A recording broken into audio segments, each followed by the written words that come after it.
എൻ്റെ ഉപ്പ doctor PV Shamsuddin. എൻ്റെ ജീവിതത്തിൽ ഞാൻ ഇന്ന് എന്തെങ്കിലുമൊക്കെ ആയിട്ടുണ്ടെങ്കിൽ അതിൽ ഏറ്റവും വലിയ കോൺട്രിബ്യൂഷൻ തന്നൊരു വ്യക്തിയാണ്. എന്നാൽ അദ്ദേഹത്തിൻ്റെ ഒരു പ്രൈമിലേക്ക് നോക്കുകയാണെങ്കിൽ അദ്ദേഹം സ്റ്റോക്ക് മാർക്കറ്റിലേക്ക് ഒബ്വിയസ്ലി ഒട്ടും തന്നെ ഇൻവെസ്റ്റ് ചെയ്തിട്ടില്ല. അത് നമ്മളിവിടെ പലതവണ ഡിസ്കസ് ചെയ്തിട്ടുള്ളതാണ്. എന്നാൽ അതിനേക്കാൾ ഇൻട്രസ്റ്റിംഗ് ആയിട്ടുള്ള സംഭവം ഒന്ന്, പുള്ളി റിയൽ എസ്റ്റേറ്റിലേക്ക് ഇൻവെസ്റ്റ് ചെയ്തിട്ടുണ്ട്, അതിൽ നിന്ന് നല്ല റിട്ടേൺസും ഉണ്ടാക്കിയിട്ടുണ്ട്. എന്നാൽ എൻ്റെയൊക്കെ കുട്ടിക്കാലത്ത് ചെറുപ്പകാലത്തിൽ കുറേ അധികം പുള്ളിയുടെ അടുത്ത് നിന്ന് ഞാൻ കേട്ടിട്ടുള്ള സംഭവം എന്താണെന്ന് വെച്ചാൽ ചിട്ടിയിൽ പണം ഇട്ടിട്ടുണ്ട് എന്നുള്ളതാണ്. പലപ്പോഴായിട്ട് കേട്ടിട്ടുണ്ട്. അപ്പോഴാണ് ഞാനൊന്ന് ചിന്തിച്ച് നോക്കിയത്, ആലോചിച്ച് നോക്കിയത്. അപ്പോൾ ഡോക്ടറായ എൻ്റെ ഉപ്പ മാത്രമല്ല, ഹൗസ് വൈഫായ എൻ്റെ ഉമ്മയും സ്കൂളിൽ എന്നെ പഠിപ്പിക്കുന്ന ടീച്ചറും എൻ്റെ വീടിനടുത്ത് കട നടത്തുന്ന ചേട്ടനും ഗൾഫിലുള്ള എൻ്റെ കൊച്ചാപ്പയും എൻ്റെ വീട്ടിൽ നമ്മളെ സഹായത്തിന് എൻ്റെ ഉമ്മാനെ സഹായിക്കാൻ വീട്ടിൽ വന്നുകൊണ്ടുണ്ടായിരുന്ന ഹൗസ് ഹെൽപ്പ് പോലും ചിട്ടിയിൽ പണം ഇടുമായിരുന്നു. അപ്പോൾ ഇതൊരു ഭയങ്കര ഇൻട്രസ്റ്റിംഗ് ആയിട്ടുള്ള ഇൻസൈറ്റ് അല്ലേ? ഞാനതിപ്പോൾ ഈ അടുത്തൊന്ന് ഇരുന്ന് ചിന്തിച്ച് നോക്കിയപ്പോഴാണ് ഇതൊരു ഭയങ്കര ഇൻട്രസ്റ്റിംഗ് ആയിട്ടുള്ള ഇൻസൈറ്റ് ആണ്. അതായത് ചിട്ടിയുടെ പെനട്രേഷൻ അൺറിയൽ ആണ്. നമുക്ക് ചിന്തിക്കാൻ പറ്റുന്നതിനപ്പുറം, നമുക്ക് വിശ്വസിക്കാൻ പറ്റുന്ന, അല്ലെങ്കിൽ എനിക്ക് വിശ്വസിക്കാൻ പറ്റുന്നതിനപ്പുറമാണ് ചിട്ടിയുടെ പെനട്രേഷൻ. നമ്മുടെ ചുറ്റും എവിടെ നോക്കിയാലും എനിക്ക് തോന്നുന്നു എൻ്റെ പരിചയത്തിൽ ഏറെക്കുറെ ആരെ നോക്കിയാലും എല്ലാവരും ചിട്ടിയിൽ എപ്പോഴെങ്കിലും പണം ഇട്ടിട്ടുണ്ട്. ഇൻഫാക്ട് നിങ്ങൾ കാണുന്നവരിൽ നിങ്ങളാണെങ്കിൽ, നിങ്ങൾ പേഴ്സണലി ആണെങ്കിലും നിങ്ങളുടെ പരിചയത്തിലാണെങ്കിലും കുറേ അധികം പേര് ചിട്ടിയിൽ പണം ഇട്ടിട്ടുണ്ടാകും. ശരിയല്ലേ? ഒന്ന് വേണമെങ്കിൽ വീഡിയോ പോസ്റ്റ് ചെയ്തിട്ട് ചിന്തിച്ച് നോക്കിക്കോളൂ. അപ്പോൾ ഒരു കോമഡി പറയാനുള്ളത്, പലപ്പോഴും ഒരു കോമഡി രൂപേണ പലരും പറയുന്നൊരു സംഭവമാണ്, കേരളത്തിൽ വെറുതെ ഒരു കല്ലെടുത്ത് എറിഞ്ഞാൽ ഒരു എഞ്ചിനീയറിന്റെ പുറത്തായിരിക്കും വീഴുക എന്നുള്ളത്. ഇൻഫാക്ട് ഞാൻ പറയുന്ന ഒരു കല്ലെടുത്ത് എറിയുകയാണെങ്കിൽ അത് എഞ്ചിനീയറിനേക്കാൾ കൂടുതൽ ചിട്ടിയിൽ പണം ഇട്ടിട്ടുള്ളവരുടെ പുറത്തായിരിക്കും എത്തുക എന്നുള്ളത്. അപ്പോൾ ഇത് ഞാൻ എന്തുകൊണ്ടാണ് ഇത്രയും അനിമേറ്റഡ് ആകുന്നത് എന്ന് വെച്ചാൽ, നമ്മൾ സ്റ്റോക്ക് മാർക്കറ്റിനെ പറ്റി, മ്യൂച്വൽ ഫണ്ട്, വളരെ പാസീവ് ആയിട്ടുള്ള മ്യൂച്വൽ ഫണ്ടിനെ പറ്റി ചർച്ചകൾ നടത്തുമ്പോൾ ഇന്നും കേരള സമൂഹം പേടിക്കുന്നുണ്ട്. പലരും വളരെ സ്കെപ്റ്റിക്കലായിട്ട് ഒരു സംശയത്തോടു കൂടിയാണ് നമ്മൾ ഇപ്പോഴും നോക്കുന്നത്. ഇതൊക്കെ ശരിയാണോ? സ്റ്റോക്ക് മാർക്കറ്റിൽ പൈസ ഇട്ടാൽ ശരിയാകുമോ എന്ന് ചോദിക്കുന്ന അതേ സമൂഹമാണ് അതിശക്തമായിട്ട് ഒന്നും തന്നെ നോക്കാതെ എല്ലാവരും തന്നെ പോയി ചിട്ടിയിൽ പണമിടുന്നത്, ചിട്ടി ചേരുന്നത്, അല്ലേ? അപ്പോൾ അതൊരു വളരെ ഇൻട്രസ്റ്റിംഗ് ആയിട്ടുള്ളൊരു വിഷയമായിട്ട് എനിക്ക് തോന്നി. അപ്പോൾ ഞാൻ വിചാരിച്ചു അങ്ങനെയാണെങ്കിൽ ഇതൊന്ന് അന്വേഷിച്ചറിയണമല്ലോ. അപ്പോൾ നമ്പേഴ്സ് പറയുന്നത് 10,000 കോടി രൂപയാണ് കേരളത്തിൽ മാത്രം മോസ്റ്റ് പ്രോബബ്ലി ചിട്ടിയിൽ പല ആൾക്കാരായിട്ട് നിക്ഷേപിച്ചിട്ടുള്ളത്. ഇതിന്റെ എക്സാക്ട് നമ്പേഴ്സ് അവൈലബിൾ അല്ല. മ്യൂച്വൽ ഫണ്ട് പോലുള്ള വളരെ ഓർഗനൈസ്ഡ് ആയിട്ടുള്ള, സ്ട്രക്ചേർഡ് ആയിട്ടുള്ള ഒരു ഇൻഡസ്ട്രിയിലാണെങ്കിൽ ഓരോ സ്റ്റേറ്റിൽ നിന്ന് വന്ന AUM, അതായത് ഓരോ സ്റ്റേറ്റിൽ വന്ന എത്ര പൈസ മ്യൂച്വൽ ഫണ്ടിലേക്ക് വന്നു, അത് എന്ന് വന്നു, എല്ലാ ഡേറ്റയും സുതാര്യമാണ്, അവൈലബിൾ ആണ്. ചിട്ടിയുടെ കേസിൽ അത്ര അവൈലബിൾ അല്ല. എന്നാലും നമുക്ക് മനസ്സിലാക്കാൻ സാധിക്കുന്നത് 10,000 കോടി രൂപയെങ്കിലും പലരായിട്ട്, പല സ്ഥലങ്ങളിലായിട്ട്, പല ചിട്ടികളിലായിട്ട് ഒഴുകുന്നുണ്ട് എന്നുള്ളതാണ്. അപ്പോൾ തീർച്ചയായിട്ടും അന്വേഷിച്ചിറങ്ങി ചിട്ടിയിൽ പണം ആക്റ്റീവ്ലി ഇട്ടുകൊണ്ടിരിക്കുന്ന, ചിട്ടിയെ ഒരു ഇൻസ്ട്രുമെന്റ് ആയിട്ട് ആക്റ്റീവ്ലി ഉപയോഗിച്ചുകൊണ്ടിരിക്കുന്ന കുറേ അധികം ആൾക്കാരുടെ അടുത്ത് സംസാരിച്ചു. അങ്ങനെ കുറച്ച് കാര്യങ്ങൾ മനസ്സിലാക്കാൻ സാധിച്ചു. അതാണ് നമ്മൾ ഇന്നത്തെ വീഡിയോയിൽ സംസാരിക്കാൻ പോകുന്നത്. ഏറ്റവും ആദ്യം മനസ്സിലായ സംഭവം, 2 രീതിയിലാണ് ആൾക്കാർ ചിട്ടിയെ അല്ലെങ്കിൽ കുറിയെ അല്ലെങ്കിൽ ചിറ്റ് ഫണ്ട്സിനെ ഉപയോഗിക്കുന്നത്. 2 രീതിയിലാണ്. അതിൽ ഏറ്റവും പോപ്പുലർ ആയിട്ടുള്ള രീതി, ഇതിനൊരു ലോൺ ഇൻസ്ട്രുമെന്റ് ആയിട്ടാണ് ഉപയോഗിക്കുന്നത്. അപ്പോൾ ചിട്ടി എന്താണെന്ന് അറിയാത്തവർ കുറവായിരിക്കുമെന്ന് വിശ്വസിക്കുന്നു. അറിയാത്തവരുണ്ടെങ്കിൽ വിശദമായ എക്സ്പ്ലനേഷൻ വീഡിയോയിൽ മുന്നിലേക്ക് വരുന്നുണ്ട്. അറിയുന്നവരുണ്ടെങ്കിൽ പെട്ടെന്ന് ഇത് മനസ്സിലാവും നിങ്ങൾക്ക്. ഒന്ന്, ആൾക്കാർ ഇതിനൊരു ലോൺ ഇൻസ്ട്രുമെന്റ് ആയിട്ട് ഉപയോഗിക്കുന്നു. അതായത് ഒരു ചിട്ടി ചേരുന്നു, ആദ്യത്തെ കാലഘട്ടത്തിൽ തന്നെ ആ ചിട്ടി വിളിച്ചെടുക്കുന്നു. അപ്പോൾ ശരിക്കും ഒരു ലോൺ കിട്ടിയതുപോലെ ആയില്ലേ? അപ്പോൾ ഒരു ലോൺ ഇൻസ്ട്രുമെന്റ് ആയിട്ട് കുറേ അധികം ആൾക്കാർ ഉപയോഗിക്കുന്നുണ്ട്. 2, ചിട്ടിയെ ഒരു സേവിങ്സ് അല്ല എങ്കിൽ ഒരു ഇൻവെസ്റ്റിംഗ് ഇൻസ്ട്രുമെന്റ് ആയിട്ട് കുറെ പേർ ഉപയോഗിക്കുന്നുണ്ട്. അപ്പോൾ എനിക്കറിയാം സേവിങ്സിനെയും ഇൻവെസ്റ്റിങ്ങിനെയും ഒരു സെന്റൻസിൽ പറയേണ്ട കാര്യങ്ങളല്ല, അല്ലെ? സേവിങ്സ് വേറെ തന്നെ ഒരു സംഭവമാണ്, ഇൻവെസ്റ്റിംഗ് വേറെ തന്നെ സംഭവമാണ്. പക്ഷേ സേവിങ്സ് എന്ന് പറയുന്നത് നമ്മൾ പൈസ സമയാസമയം മാറ്റി വെക്കുന്നതാണ്. ഇൻവെസ്റ്റിംഗ് എന്ന് പറയുന്നത് അതിൽ തന്നെ നല്ലൊരു റിട്ടേൺസ് നമുക്ക് കിട്ടുമ്പോൾ, ആ സേവ് ചെയ്ത പൈസക്ക് നല്ലൊരു ഗ്രോത്ത് ഉണ്ടാകുമ്പോൾ, അത് ഇൻഫ്ലേഷനെ ബീറ്റ് ചെയ്യാൻ നമ്മൾ ശ്രമിക്കുമ്പോൾ അതിന് നമുക്ക് ഇൻവെസ്റ്റിംഗ് എന്ന് വിളിക്കാം. അപ്പോൾ പലരിടത്ത് സംസാരിക്കുമ്പോൾ മനസ്സിലാക്കാൻ ശ്രമിക്കുന്നത്, സേവിങ്സ് ആയിട്ട് ചിലർ കാണുന്നുണ്ട് എങ്കിലും ഇന്ന് കൂടുതലും ചിട്ടി കമ്പനികളടക്കം അവരെ പോർട്രേ ചെയ്യുന്നത്, ഓക്കെ, ഇവിടെ പണം നിക്ഷേപിച്ചാൽ നിങ്ങൾക്ക് നല്ല റിട്ടേൺസ് കിട്ടും എന്നുള്ള രീതിയിൽ പറയുന്നത് കൊണ്ട് ചിട്ടിയെ ഒരു സേവിങ്സ് അല്ലെങ്കിൽ ഒരു ഇൻവെസ്റ്റ്മെന്റ് ഇൻസ്ട്രുമെന്റ് ആയിട്ടും ഇന്ന് ആൾക്കാർ ഉപയോഗിക്കുന്നുണ്ട്. അപ്പോൾ ഈ 2 രീതിയിലാണല്ലോ ആൾക്കാർ ഉപയോഗിക്കുന്നത്. അപ്പോൾ പിന്നെ ഇതിന്റെ റിയാലിറ്റി അന്വേഷിച്ചറിയണം, ഇതിനൊരു വിധി നിർണ്ണയിക്കണം. അതായത് ഞാൻ നോക്കുമ്പോൾ കുറേ അധികം ആൾക്കാരല്ലേ, നമ്മൾ ആദ്യം പറഞ്ഞതുപോലെ നമ്മുടെ ചുറ്റുമുള്ള എല്ലാവരും ഒരു ലോൺ ഇൻസ്ട്രുമെന്റ് ആയിട്ടും ഒരു സേവിങ്സ് അല്ലെങ്കിൽ ഇൻവെസ്റ്റ്മെന്റ് ഇൻസ്ട്രുമെന്റ് ആയിട്ടും ചിട്ടിയെ ഉപയോഗിക്കുമ്പോൾ ഇവ ശരിക്കും നല്ലൊരു ലോൺ ഇൻസ്ട്രുമെന്റ് ആണോ, നല്ലൊരു സേവിങ്സ് അല്ലെങ്കിൽ ഇൻവെസ്റ്റ്മെന്റ് ഇൻസ്ട്രുമെന്റ് ആണോ? അതിനൊരു വിധി നമ്മൾ തീരുമാനമാക്കണ്ടേ? അതാണ് ഇന്നത്തെ വീഡിയോയോട് ചെയ്യാൻ ശ്രമിക്കുന്നത്. അപ്പോൾ വളരെ പെട്ടെന്ന് വീഡിയോയിലേക്ക് നമുക്ക് കടക്കാം. വീഡിയോന്റെ സ്ട്രക്ചർ ഒന്ന് പറയാനാണെങ്കിൽ, ഏറ്റവും ആദ്യം അറിയാത്തവർക്കും അറിയുന്നവർക്കും ഒന്നുകൂടി വളരെ ലളിതമായിട്ട് നമുക്ക് കോണ്ടെക്സ്റ്റ് സെറ്റ് ചെയ്യാനായിട്ട് ഏറ്റവും ആദ്യത്തെ സെക്ഷൻ, എന്താണ് ശരിക്കും ചിട്ടി? ഇതെങ്ങനെയാണ് വർക്ക് ചെയ്യുന്നതെന്ന് വളരെ പെട്ടെന്ന് നമുക്ക് ഡിസ്കസ് ചെയ്യാം. രണ്ടാമത് നമ്മുടെ വിഷയത്തിലേക്ക് നമുക്ക് കടക്കാം. ചിട്ടി എന്നുള്ളത് ശരിക്കും നല്ലൊരു ലോൺ ഇൻസ്ട്രുമെന്റ് ആണോ, അതോ മറ്റ് നല്ല ലോണുകൾ ഉണ്ടോ? ചിട്ടിനേക്കാളും ചിട്ടിയിൽ ഒരു ലോൺ ഇൻസ്ട്രുമെന്റ് ആയിട്ട് അപ്രോച്ച് ചെയ്യുന്ന ആൾക്ക് ചിട്ടിയിലേക്ക് പോകേണ്ടതുണ്ടോ, അതോ മറ്റു ലോണിലേക്ക് മാത്രം പോയാൽ മതിയോ എന്നുള്ള വിഷയം നമുക്ക് ചർച്ച ചെയ്യണം. മൂന്നാമത്തെ സെക്ഷനിൽ നമ്മൾ ചർച്ച ചെയ്യാൻ പോകുന്നത് ചിട്ടി നല്ലൊരു ഇൻവെസ്റ്റ്മെന്റ് അല്ലെങ്കിൽ സേവിങ്സ് ഇൻസ്ട്രുമെന്റ് ആണോ എന്നുള്ളതാണ്. കാരണം ചിട്ടി അങ്ങനെയാണ് ആൾക്കാർ ഉപയോഗിക്കപ്പെടുന്നു എന്നിരിക്കെ അതിനേക്കാൾ നല്ല സേവിങ്സ് ആൻഡ് ഇൻവെസ്റ്റ്മെന്റ് ഇൻസ്ട്രുമെന്റ്സ് ഉണ്ടോ എന്ന് നമ്മൾ നോക്കേണ്ടതുണ്ട്. അതിന്റെ അടുത്ത സെക്ഷനിൽ നമ്മൾ കൺക്ലൂഷനിലേക്ക് എത്തുകയാണ്. കാര്യങ്ങളെല്ലാം മനസ്സിലായിട്ട് നമ്മുടെ വിധി നിർണ്ണയത്തിലേക്ക് നമ്മൾ എത്തുകയാണ്. എന്നിട്ട് ഏറ്റവും അവസാനം ഒരു ചെറിയ സെക്ഷൻ കൂടി വെക്കുന്നുണ്ട്. അതായത് ഇപ്പൊ ഇതിൽ വിധി പറയാൻ ഞാൻ ആരുമല്ല. ഞാൻ ഇവിടെ നിന്ന് ഒരു വിധി പറഞ്ഞാൽ അത് എവിടേക്ക് എങ്ങനെ എത്തുമെന്നും ആരെങ്ങനെ എടുക്കുമെന്ന് എനിക്കറിയില്ല. അപ്പോൾ ആ വിധി പറഞ്ഞു എന്നിരിക്കെ പോലും ഇതിനെ കുറച്ച് പ്രാക്ടിക്കൽ എലമെന്റ്സ് ഉണ്ട്. അതായത് മറ്റു പല വിഷയങ്ങളും നമ്മൾ പറയുമ്പോഴാണ് നമുക്ക് ഐഡിയൽ ആയിട്ട് ലോകം ഇങ്ങനെ ആയിരിക്കണം, അല്ലെങ്കിൽ ഒരു ഇൻസ്ട്രുമെന്റിനേക്കാളും നല്ല ഇൻസ്ട്രുമെന്റ് വേറെ ഉണ്ട് എന്നൊക്കെ പറയുമ്പോൾ കുറെ പ്രാക്ടിക്കൽ ആസ്പെക്ട്സ് ഉണ്ട് ജീവിതത്തിൽ.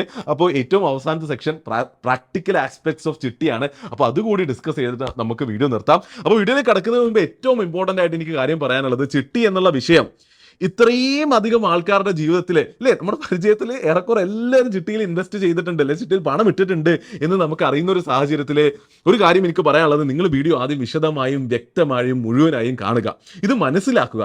നിങ്ങൾക്കിത് മനസ്സിലായിട്ട് ചിട്ടിയെ പറ്റി ചിന്തിക്കുന്ന, ചിട്ടിയിൽ എപ്പോഴെങ്കിലും പണം ഇട്ടിട്ടുള്ള, ഇപ്പോഴും പണം ഇട്ടിട്ടുള്ള, ഇനിയും ഇടാൻ സാധ്യതയുള്ള എല്ലാവരിലേക്കും തീർച്ചയായിട്ടും ഷെയർ ചെയ്ത് എത്തിച്ചു കൊടുക്കുക. കാരണം ഞാൻ വിശ്വസിക്കുന്നത് ഫൈനാൻഷ്യൽ ഫ്രീഡവും ഇന്റലിജൻസും ഒക്കെ മുൻപ് ഏറ്റവും ഇമ്പോർട്ടന്റ് ആയിട്ടുള്ള സംഭവം ഫൈനാൻഷ്യൽ അവയർനെസ് ആണ്. അപ്പോൾ നമ്മുടെ കമ്മ്യൂണിറ്റിയിൽ ഫൈനാൻഷ്യൽ അവയർനെസ് സ്പ്രെഡ് ചെയ്യാൻ തീർച്ചയായിട്ടും ഇത് സഹായിക്കും എന്നാണ് ഞാൻ വിശ്വസിക്കുന്നത്. അപ്പോൾ തീർച്ചയായിട്ടും വീഡിയോ കാണുക, മനസ്സിലാക്കുക. ഹെൽപ്ഫുൾ ആണെന്ന് നിങ്ങൾക്ക് തോന്നുമെന്നാണ് എൻ്റെ വിശ്വാസം. അങ്ങനെയാണെങ്കിൽ തീർച്ചയായിട്ടും നിങ്ങളുടെ എല്ലാ വാട്സാപ്പ് ഗ്രൂപ്പുകളിലേക്കും എല്ലാ പറഞ്ഞ പോലെ ചിട്ടി കൺസിഡർ ചെയ്യുന്ന എല്ലാവരിലേക്കും തീർച്ചയായിട്ടും ഷെയർ ചെയ്ത് എത്തിച്ചു കൊടുക്കുക. അപ്പോൾ സമയം വൈകാതെ നമുക്ക് വീഡിയോയിലേക്ക് കടക്കാം. The name is Shariq Shamsuddin. Welcome to another video.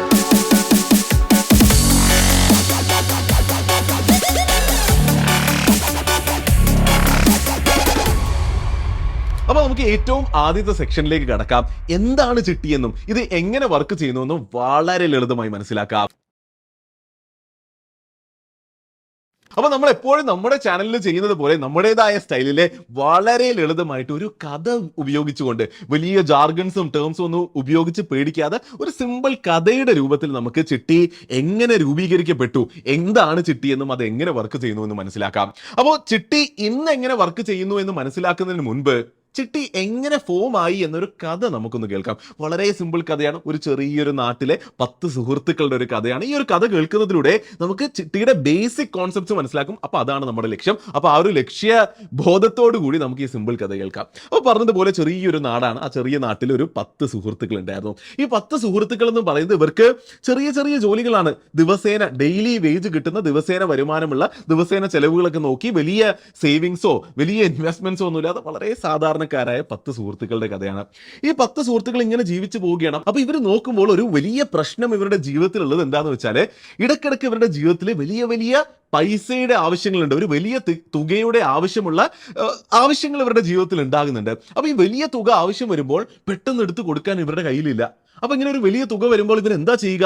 ഇവർക്ക് ബാങ്കിൽ ആണെന്ന് വെച്ചാൽ വളരെ പാടാണ്. ബാങ്കിൽ പോയാൽ CIBIL score, income tax file ചെയ്ത് അതിന്റെ മുഴുവൻ ഹിസ്റ്ററി, അതുപോലെ ഈട് വെക്കാനായിട്ട് കുറെ സാധനങ്ങൾ, അങ്ങനെ ബാങ്കിൽ പോകുന്നത് ഈ സാധാരണക്കാരായ സുഹൃത്തുക്കൾക്ക് വളരെ പാടുള്ള ഒരു പ്രശ്നമായിരുന്നു. അപ്പോൾ ബാങ്കിൽ പോകാൻ പറ്റുന്നില്ല. വേറെന്താ ചെയ്യാൻ പറ്റുക? നാട്ടിലുള്ള പലിശക്ക് പൈസ കൊടുക്കുന്ന ആൾക്കാരുടെ അടുത്ത് പോകാം. എന്നാൽ അവിടെയും പോയാൽ പ്രശ്നം എന്താണ്? അതിഭീകരമായിട്ടുള്ള പലിശയാണ്. ഇനി എങ്ങാനും മുടങ്ങിപ്പോയാൽ വീട്ടിൽ വന്ന് പ്രശ്നങ്ങൾ ഉണ്ടാക്കുന്നു. അങ്ങനെ വലിയ വലിയ പ്രശ്നങ്ങൾ. അപ്പൊ ഈ 10 സുഹൃത്തുക്കൾക്ക് മനസ്സിലായി ജീവിതം ഇങ്ങനെ മുന്നിലേക്ക് പോയാൽ പോരാ, ഇതിനൊക്കെ ഒരു സൊല്യൂഷൻ വേണം, കുറച്ചും കൂടി നന്നാകേണ്ട ആവശ്യമുണ്ട് എന്ന്. അപ്പൊ ഈ 10 സുഹൃത്തുക്കളുടെ ഇടയിൽ ഒരാൾക്ക് ഒരു ബുദ്ധി ഉദിച്ചു. അപ്പൊ അയാൾ നടുക്ക് വന്ന് നിന്നിട്ട് പറഞ്ഞു, അതായത് നമുക്കൊരു പരിപാടി ചെയ്താലോ? നമ്മളെല്ലാവരും എന്തായാലും പണം സമ്പാദിക്കുന്നവരാണ്, നമുക്കൊരു ഇൻകം ഉള്ളവരാണ്. നമുക്ക് മാസാമാസം നമ്മളെല്ലാവരും 10 പേരും കൂടി ചേർന്നിട്ട് ഒരു എമൗണ്ട് നമുക്ക് എല്ലാവരും കൂടി കളക്ട് ചെയ്യാം. എല്ലാവരും പൈസ ഇടുന്നു, ആ പൈസ നമ്മൾ ഒരു സ്ഥലത്ത് കളക്ട് ചെയ്ത് വെക്കുന്നു. ആ കളക്ട് ചെയ്ത് വെക്കുന്ന പൈസ ആ മാസം നമ്മുടെ ഇടയിൽ ആർക്കാണോ ആവശ്യമുള്ളത് അവന് നമുക്ക് കൊടുക്കാം. അപ്പൊ അവന്റെ ആവശ്യം നടന്നു പോയല്ലോ. അതുപോലെ അടുത്ത മാസവും നമുക്ക് വരാം, നമുക്ക് എല്ലാവർക്കും പിന്നെയും എല്ലാം പൈസ ഒരു സ്ഥലത്തേക്ക് ഇട്ട് രൂപീകരിച്ചിട്ട് നമ്മുടെ കൂട്ടത്തിൽ ആർക്കാണോ ആ മാസം ആവശ്യമുള്ളത് അവൻ ആ തുക ഒരുമിച്ച് കൊടുക്കാം. അപ്പൊ അവന്റെയും ആവശ്യം നടന്നു പോകുമല്ലോ. അപ്പൊ അങ്ങനെ ഓരോ മാസവും എല്ലാവരും പൈസ ഇട്ടിട്ട് പോകുന്നു. 10 പേരാണല്ലോ ഉള്ളത്. അപ്പൊ 10 മാസം പൈസ ഇടുകയാണെങ്കിൽ ഓരോ മാസവും അറ്റ്ലീസ്റ്റ് ഒരാളുടെയെങ്കിലും വലിയ തുകയുടെ ആവശ്യം നടന്നു പോകുമല്ലോ എന്നൊരു ആശയം മുന്നിലേക്ക് വെച്ചു. അപ്പൊ 10 സുഹൃത്തുക്കളും കേട്ടപ്പോൾ അവർ പറഞ്ഞു, ഇത് മോശമല്ലാത്തൊരു ഐഡിയ ആണല്ലോ, നമുക്ക് പൈസ ഇടാനും പറ്റും, ആവശ്യമുള്ളവന്റെ ആവശ്യം നടന്നു പോവുകയും ചെയ്യും, ഒന്നുമില്ലെങ്കിലും ഏറ്റവും അവസാനം ചെന്നിട്ടാണ് പൈസ കിട്ടുന്നത് എങ്കിൽ പോലും ഒരു വലിയ തുക ഒരുമിച്ച് കിട്ടുമല്ലോ എന്നൊരു സന്തോഷവും എല്ലാവർക്കും തോന്നി. അപ്പൊ അങ്ങനെ ഈ ആശയം മുന്നിലേക്ക് വെച്ച ആൾ ഇതിന്റെ കോർഡിനേറ്ററായി നടക്കു നിന്നു. അവർ പരിപാടി തുടങ്ങി. അപ്പൊ എന്താണ് അവർ തീരുമാനിച്ചത്? 10 സുഹൃത്തുക്കളാണുള്ളത്, എല്ലാവരും മാസം 2000 രൂപ വെച്ച് കോൺട്രിബ്യൂട്ട് ചെയ്യാമെന്ന് തീരുമാനിച്ചു. അപ്പോൾ ആദ്യത്തെ മാസം എന്ത് സംഭവിക്കും? 10 സുഹൃത്തുക്കളും അവരുടെ വരുമാനം എല്ലാം കഴിഞ്ഞിട്ട് മാസത്തിന്റെ അവസാനമായപ്പോൾ 2000 രൂപ കൊണ്ടുവന്ന് നമ്മുടെ കോർഡിനേറ്റർ കൊടുത്തു. കോർഡിനേറ്ററും ഇതിന്റെ ഭാഗമായതുകൊണ്ട് പുള്ളിയും 2000 ഇട്ടു എന്ന് വിചാരിച്ചോളും. അപ്പൊ അങ്ങനെ 10 പേർ 2000 രൂപ ഇട്ടപ്പോൾ ഇവിടെ 20,000 രൂപയുടെ ഒരു കളക്ഷൻ ഉണ്ടായി. അതിനെ നമുക്ക് പോട്ട് എന്ന് വിളിക്കാം. ഓക്കെ, അപ്പൊ 20,000 രൂപയുടെ പോട്ട് ഇവിടെ ഉണ്ടായി നമുക്ക് മനസ്സിലാകാലോ. അപ്പൊ 20,000ത്തിന്റെ കളക്ഷനിൽ നിന്ന് ആ സുഹൃത്തുക്കൾ നോക്കി ആ മാസം നമ്മുടെ കൂട്ടത്തിൽ ആർക്കാണ് ആവശ്യമുള്ളതെന്ന്. അപ്പോൾ ഒരാൾക്ക് എന്തോ ആവശ്യമുണ്ടെന്ന് കണ്ടപ്പോൾ, സുഹൃത്തുക്കളാണ് എല്ലാവരും സ്നേഹത്തിലും സന്തോഷത്തിലും ജീവിക്കുന്നവരാണ്, അവനാണ് ആവശ്യമെന്ന് കണ്ടപ്പോൾ അവരായി 20,000 രൂപ അവന് കൊടുത്തു. അപ്പൊ അടുത്ത മാസമായപ്പോൾ എല്ലാവരും 2000 രൂപ പിന്നെയും ഇട്ടു. പിന്നെയും 20,000 രൂപയുടെ കളക്ഷൻ ഉണ്ടായി, അല്ലെങ്കിൽ പോട്ട് ഉണ്ടായി. അപ്പൊ നോക്കുമ്പോൾ ആ മാസം ഇതാ 2 പേർക്ക്, കൂട്ടുകാരിൽ 2 പേർക്ക് ആവശ്യമുണ്ട്. അപ്പൊ അവരെന്താ ചെയ്യുക? അപ്പൊ നമ്മുടെ കോർഡിനേറ്റർ ഒരു ആശയം മുന്നിലേക്ക് വെച്ചു. ഇപ്പൊ ഇവിടെ 2 പേർക്ക് ആവശ്യമുണ്ടെങ്കിൽ ഇവിടെ ഒരു തീരുമാനമെടുക്കൽ പാടായിട്ടുള്ള കാര്യമാണ്. അങ്ങനെയാണെങ്കിൽ നമുക്ക് ഇവിടെ നറുക്കെടുത്താലോ എന്ന്. ആ 2 പേരുടെയും പേര് ഇതിൽ എഴുതാം. അതിനുശേഷം നറുക്കെടുത്തിട്ട് ആർക്കാണോ കിട്ടുന്നത് അവൻ കൊണ്ടുപോകട്ടെ, മറ്റവനൊന്ന് കുറച്ച് വെയിറ്റ് ചെയ്യേണ്ടി വരും, അടുത്ത മാസത്തേക്ക് തീർച്ചയായിട്ടും പരിഗണിക്കാം, വേറെ ആൾക്കാർ ആവശ്യമില്ലെങ്കിൽ അവന് തന്നെ കൊടുക്കാം എന്നുള്ളത് സുഹൃത്തുക്കളായതുകൊണ്ട് വളരെ സ്നേഹത്തിൽ ഇവർ തീരുമാനിച്ചു. അപ്പൊ ഇവിടെ ശരിക്കും എന്താണ് ഈ കഥയിൽ സംഭവിച്ചതെന്നൊന്ന് ശ്രദ്ധിച്ച് മനസ്സിലാക്കാൻ ശ്രമിച്ചു നോക്കിയേ. ഏറ്റവും ആദ്യത്തെ മാസങ്ങളിൽ 20,000 രൂപ കിട്ടിയ ഒരു സുഹൃത്ത് ഉണ്ടല്ലോ, പുള്ളിയെ സംബന്ധിച്ചിടത്തോളം ഈ ഒരു മുഴുവൻ ഒരു അറേഞ്ച്മെന്റ് എന്തായി? ഒരു ലോൺ ഇൻസ്ട്രുമെന്റ് പോലെ ആയില്ലേ. ഇപ്പൊ ഏറ്റവും ആദ്യത്തെ മാസം 20,000 രൂപ കിട്ടിയ ഒരാളെ സംബന്ധിച്ചിടത്തോളം പുള്ളിക്ക് 20,000 എന്നൊരു വലിയ തുക ഒരുമിച്ച് കിട്ടി. വരുന്ന 10 മാസങ്ങൾ അല്ലെങ്കിൽ 9 മാസങ്ങളിലായിട്ട് പുള്ളി അത് തിരിച്ചടച്ചുകൊണ്ടിരിക്കുകയാണ്. അപ്പൊ പുള്ളിയെ സംബന്ധിച്ചിടത്തോളം അതൊരു ലോൺ ഇൻസ്ട്രുമെന്റ് ആണ്. എന്നാൽ ഏറ്റവും അവസാനത്തെ മാസം 20,000 രൂപ കിട്ടിയ ആളെ പറ്റി ആലോചിച്ച് നോക്കിയേ. അയാളെ സംബന്ധിച്ചിടത്തോളം എന്താണ്? അയാൾ ആദ്യത്തെ 9 മാസവും 10ാമത്തെ മാസവും അടക്കം 2000 രൂപ അടച്ചിട്ട് അവസാനത്തെ 10ാമത്തെ മാസമാണ് 20,000 രൂപ തിരിച്ചു കിട്ടുന്നത്. അയാളെ സംബന്ധിച്ചിടത്തോളം അതെന്തായി? ഒരു സേവിങ്സ് ഇൻസ്ട്രുമെന്റ് ആയി അല്ലേ. അപ്പോൾ അത് അവസാനത്തെ ആളും ആലോചിച്ചു, കുഴപ്പമില്ലല്ലോ, കാരണം ഇയാളൊരു സാധാരണക്കാരനാണ്. അല്ലെങ്കിൽ സേവിങ്സ് ഒന്നും ചെയ്യാതിരുന്ന എല്ലാ ദിവസത്തെ പൈസ പൊടിച്ച് കളയുന്ന ഒരു സാധാരണക്കാരനായിരുന്നു. അയാൾ ഒരു സേവിങ്സ് ഇൻസ്ട്രുമെന്റിനെയും അപ്രീഷിയേറ്റ് ചെയ്തു. കാരണം എന്താ ആലോചിക്കുമ്പോൾ പുള്ളിക്ക് സേവിങ്സ് നടക്കുന്നുണ്ട്, ഗ്രൂപ്പിലുള്ള മറ്റൊരാൾക്ക് അതിനെ ലോൺ ആയിട്ടും എഫക്ട് ചെയ്യുന്നുണ്ട്. ഒരു വിൻ വിൻ സിറ്റുവേഷൻ ആണ്. അടിപൊളിയായിട്ട് ഇത് ഇവർ അപ്രീഷിയേറ്റ് ചെയ്യുന്നുണ്ട്. അപ്പോൾ ഒരു സേവിങ്സ് മെന്റാലിറ്റിയുമായിട്ട് ഒരു കൂട്ടം ആൾക്കാർ ഒരുമിച്ച് വരുന്നു. അതിനിടയിൽ ഓരോരുത്തർക്ക് വേണമെങ്കിൽ അതിൽ നിന്ന് ലംസമായിട്ട് പൈസ തിരിച്ചെടുക്കുകയും ചെയ്യാം. എന്നാൽ അവരുടെ ബാക്കിയുള്ള ടെന്യൂറിൽ അവരത് മാസാമാസം തിരിച്ചടച്ചാൽ മതി. അങ്ങനെ ഒരു സേവിങ്സ് പ്ലസ് ലോൺ ഇൻസ്ട്രുമെന്റ് ആണ് ചിട്ടി. ക്ലിയർ ആണല്ലോ? വളരെ വ്യക്തമായി മനസ്സിലായി എന്ന് വിശ്വസിക്കുന്നു. അങ്ങനെയാണെങ്കിൽ നമുക്ക് മുന്നിലേക്ക് പോയിട്ട് ഇതൊരു വളരെ സിമ്പിൾ ഐഡിയൽ ചിട്ടി എങ്ങനെ ഉണ്ടായി, ചിട്ടിയുടെ ഏറ്റവും ബേസിക് കോർ എന്താണെന്ന് മനസ്സിലാക്കാനുള്ള ഒരു കഥ മാത്രമാണ്. ഈ സുഹൃത്തുക്കൾ ഇങ്ങനത്തെ സംഭവം ഈ ഒരു നാട്ടിൽ നടത്തുമ്പോൾ അതേ നാട്ടിലുള്ള ഒരു പ്രമുഖ ബിസിനസ്മാൻ ഇതിനെ നിരീക്ഷിക്കുകയാണ്. പുള്ളി ഒബ്സർവ് ചെയ്യുമ്പോൾ കാണുമ്പോൾ കൊള്ളാലോ, ഇത് നല്ലൊരു പരിപാടിയാണല്ലോ, ഈ കൂട്ടത്തിൽ വന്ന 10 പേർക്കും നല്ല ബെനിഫിറ്റ് ആണല്ലോ ഉള്ളത്, 10 പേർക്കും ഇത് നല്ലൊരു പരിപാടിയാണെന്ന് തോന്നുന്നുണ്ടെങ്കിൽ ഇത് നാട്ടിലുള്ള എല്ലാവർക്കും കൊടുത്തുകൂടെ? 10 പേർക്ക് ഇത് നന്നായി തോന്നിയിട്ടുണ്ട് എങ്കിൽ നാട്ടിലുള്ള എല്ലാവർക്കും ഇത് നന്നായി തോന്നാനുള്ള സാധ്യത കൂടുതലാണ്. അപ്പോൾ ബിസിനസ്മാൻ ചിന്തിക്കുകയാണ്, ഇതിനെ എങ്ങനെ നമുക്ക് ഒരു പ്രൊഡക്റ്റ് ആക്കിയിട്ട്, അല്ലേ, കമേഴ്ഷ്യലൈസ്ഡ് പ്രൊഡക്റ്റ് ആക്കിയിട്ട് ഒരു ബിസിനസ് ആയിട്ട് കൂടുതൽ ആൾക്കാരിലേക്ക് എത്തിച്ചിട്ട് ഇതൊരു വിൻ വിൻ വിൻ സിറ്റുവേഷൻ എങ്ങനെയാക്കാം. അപ്പോൾ ബിസിനസ്സുകാരൻ ചിന്തിക്കുകയാണ്, ഈ സുഹൃത്തുക്കൾ നടത്തിയത് ശരിക്കും ഒരു ഐഡിയൽ കേസ് സിനാരിയോ ആണ്, ഇല്ലേ? അപ്പോൾ അങ്ങനെ ഒരു ഐഡിയൽ കേസ് സിനാരിയോ നാട്ടുകാരുടെ ഇടയിലേക്ക്, ഒരു പരിചയവും ഒരു സ്നേഹവും ഇല്ലാത്ത നാട്ടുകാരുടെ ഇടയിലേക്ക് ഇറക്കിയാൽ അത് എന്തായാലും വർക്ക് ചെയ്യില്ല. ഒരു ട്രസ്റ്റും ഇല്ല, എല്ലാവർക്കും പൈസയുടെ ആവശ്യമുണ്ട്. അപ്പോൾ ഇതേ ഫോമിൽ കൊണ്ടുപോയാൽ എന്തായാലും വർക്ക് ചെയ്യില്ല. അപ്പോൾ ബിസിനസ്സുകാരൻ ചിന്തിച്ചു, എന്താണ് നല്ലൊരു ബിസിനസ്സുകാരൻ ചിന്തിക്കുക? ഇതിൽ ഇപ്പോഴത്തെ ഫോമിലുള്ള പ്രശ്നങ്ങൾ എന്തൊക്കെയാണ് പ്രോബ്ലംസ് ഉള്ളത്? ഈ പ്രോബ്ലംസിന് സൊല്യൂഷൻ കാണുകയാണെങ്കിൽ, നല്ല സൊല്യൂഷൻ കിട്ടുകയാണെങ്കിൽ, എല്ലാ പ്രോബ്ലംസും സോൾവ് ആവുകയാണെങ്കിൽ ഇതിനെ ചിറ്റ് ഫണ്ട് അല്ലെങ്കിൽ ചിട്ടി അല്ലെങ്കിൽ കുറി എന്നുള്ള പേരിൽ നല്ലൊരു പ്രൊഡക്റ്റ് ആയിട്ട് ഇറക്കാമല്ലോ എന്ന്. അപ്പൊ അങ്ങനെ ബിസിനസ്സുകാരൻ ചിന്തിക്കാൻ തുടങ്ങി, എന്തൊക്കെയാണ് പ്രശ്നങ്ങൾ, ഓരോന്നിന്റെയും സൊല്യൂഷൻ കണ്ടെത്താം എന്ന് ആലോചിച്ചു. ഏറ്റവും ആദ്യത്തെ പ്രോബ്ലം നമ്മുടെ ബിസിനസ്മാൻ ഐഡന്റിഫൈ ചെയ്തത് നമ്മുടെ നേരത്തെ കഥയിൽ അത് നടത്തിയിരുന്നത് സുഹൃത്തുക്കളായിരുന്നു എന്നുള്ളത് കൊണ്ട് ഏറ്റവും ആദ്യത്തെ മാസം തന്നെ അവരുടെ ഇടയിൽ ആവശ്യക്കാരനെ കണ്ടെത്തി ആ ലംസം, ആ ഒരു വലിയ തുക 20,000 രൂപ ഒരുമിച്ച് കൊടുക്കാൻ അവർ തയ്യാറായിരുന്നു. എന്നാൽ ഒരു പരിചയവുമില്ലാത്ത 10 നാട്ടുകാരെ വെച്ചിട്ട് അല്ലെങ്കിൽ 50 നാട്ടുകാരെ വെച്ചിട്ട് ഒരു ചിട്ടി തുടങ്ങുകയാണെങ്കിൽ ഒരിക്കലും അവർ പറയില്ല, അയ്യോ പാവം ഇവനാണല്ലോ നമ്മുടെ ഇടയിൽ ആവശ്യമുള്ളത്, പൈസ മുഴുവൻ അവന് കൊടുക്കാം, ഒരിക്കലും അവർ പറയില്ല. അപ്പൊ ഈ ഒരു പ്രശ്നം ബിസിനസ്സുകാരൻ മനസ്സിലാക്കിയപ്പോൾ അതിനൊരു സൊല്യൂഷൻ വേണമായിരുന്നു. പുള്ളി ആലോചിച്ചു, സൊല്യൂഷൻ കണ്ടെത്തിയ സൊല്യൂഷനാണ് ലേലം അല്ലെങ്കിൽ ഓപ്ഷൻ. അതായത് 10 പേരാണ് ചിട്ടിയിലുള്ളത് എങ്കിൽ ഏറ്റവും ആദ്യത്തെ മാസം തന്നെ 20,000 രൂപയുടെ പോട്ട് അവൈലബിൾ ആണ്. 20,000 രൂപ അവൈലബിൾ ആയിരിക്കെ മൾട്ടിപ്പിൾ ആവശ്യക്കാരുണ്ടെങ്കിൽ അവർ വന്ന് ലേലം വിളിച്ചെടുക്കട്ടെ. അപ്പൊ കുറച്ച് വിളിക്കണം അല്ലേ? ആദ്യത്തെ ആൾ പറയും എനിക്ക് 20,000 രൂപ തന്നെ വേണമെന്ന്. അതിനേക്കാളും ഒരു ആവശ്യക്കാരുണ്ടെങ്കിൽ എന്ത് പറയും? ഞാൻ ഒരു 19,500 തന്നാലും മതി, എനിക്ക് ആവശ്യമുണ്ട്, എനിക്ക് വേണമെന്ന് പറയും. അപ്പൊ മറ്റൊരാൾ അതിനേക്കാൾ വലിയ ആവശ്യക്കാരുണ്ടെങ്കിൽ എന്ത് പറയും? എനിക്ക് 19,000 കിട്ടിയാലും മതി, എനിക്ക് വളരെ അത്യാവശ്യമാണ് എന്ന് പറയും. അപ്പൊ അങ്ങനെ ലേലം വിളിച്ചിട്ട് ഏറ്റവും അത്യാവശ്യക്കാരൻ കുറച്ച് വില കുറച്ചിട്ടാണെങ്കിലും വിളിച്ചെടുക്കട്ടെ. അങ്ങനെ ലേലം അല്ലെങ്കിൽ ഓപ്ഷൻ എന്നുള്ളൊരു പരിപാടി ഇൻട്രൊഡ്യൂസ് ചെയ്തു. അപ്പൊ ലേലം എന്നൊരു സൊല്യൂഷൻ പുള്ളി മുന്നിലേക്ക് വെച്ചപ്പോൾ പുള്ളി ആലോചിച്ചു, ഏതെങ്കിലും മാസം പണി പാളിയാലോ, കുറെ പേർക്ക് ആവശ്യമുണ്ടായിട്ട് ആൾക്കാർ വന്നിട്ട് ലേലം വിളിച്ചിട്ട് 20,000 രൂപയുടെ പോട്ടാണ്, ഒരാൾ പറയുകയാണ് ഒന്നുമില്ലെങ്കിലും വേണ്ടില്ല, എനിക്കൊരു 10,000 രൂപ തന്നാലും മതി എന്ന് പറയുന്ന രീതിയിലേക്ക് ലേലം പോയാലോ എന്നൊരു പേടി പുള്ളിക്കുണ്ടായി. അപ്പോൾ ശരിക്കും പുള്ളി അവിടെയും ഒരു ഗാർഡ് റെയിൽ വെച്ച് പുള്ളി പറഞ്ഞു, മാക്സിമം 30% ലേലം വിളിക്കാൻ പറ്റുള്ളൂ. അതായത് 20,000 രൂപയാണ് ടോട്ടൽ എമൗണ്ട് എങ്കിൽ അതിന് 30% എത്രയായി? 6,000 രൂപയായി. അപ്പൊ 6,000 രൂപ കഴിഞ്ഞിട്ട് 14,000 രൂപ വരെ മാക്സിമം കുറച്ച് വിളിക്കാൻ പറ്റുള്ളൂ. അപ്പോഴും ശരിക്കും അവിടെയും ഒരു ഫുൾ പ്രൂഫ് ആക്കേണ്ട ഒരു പ്ലാനിന്റെ ആവശ്യമുണ്ട്.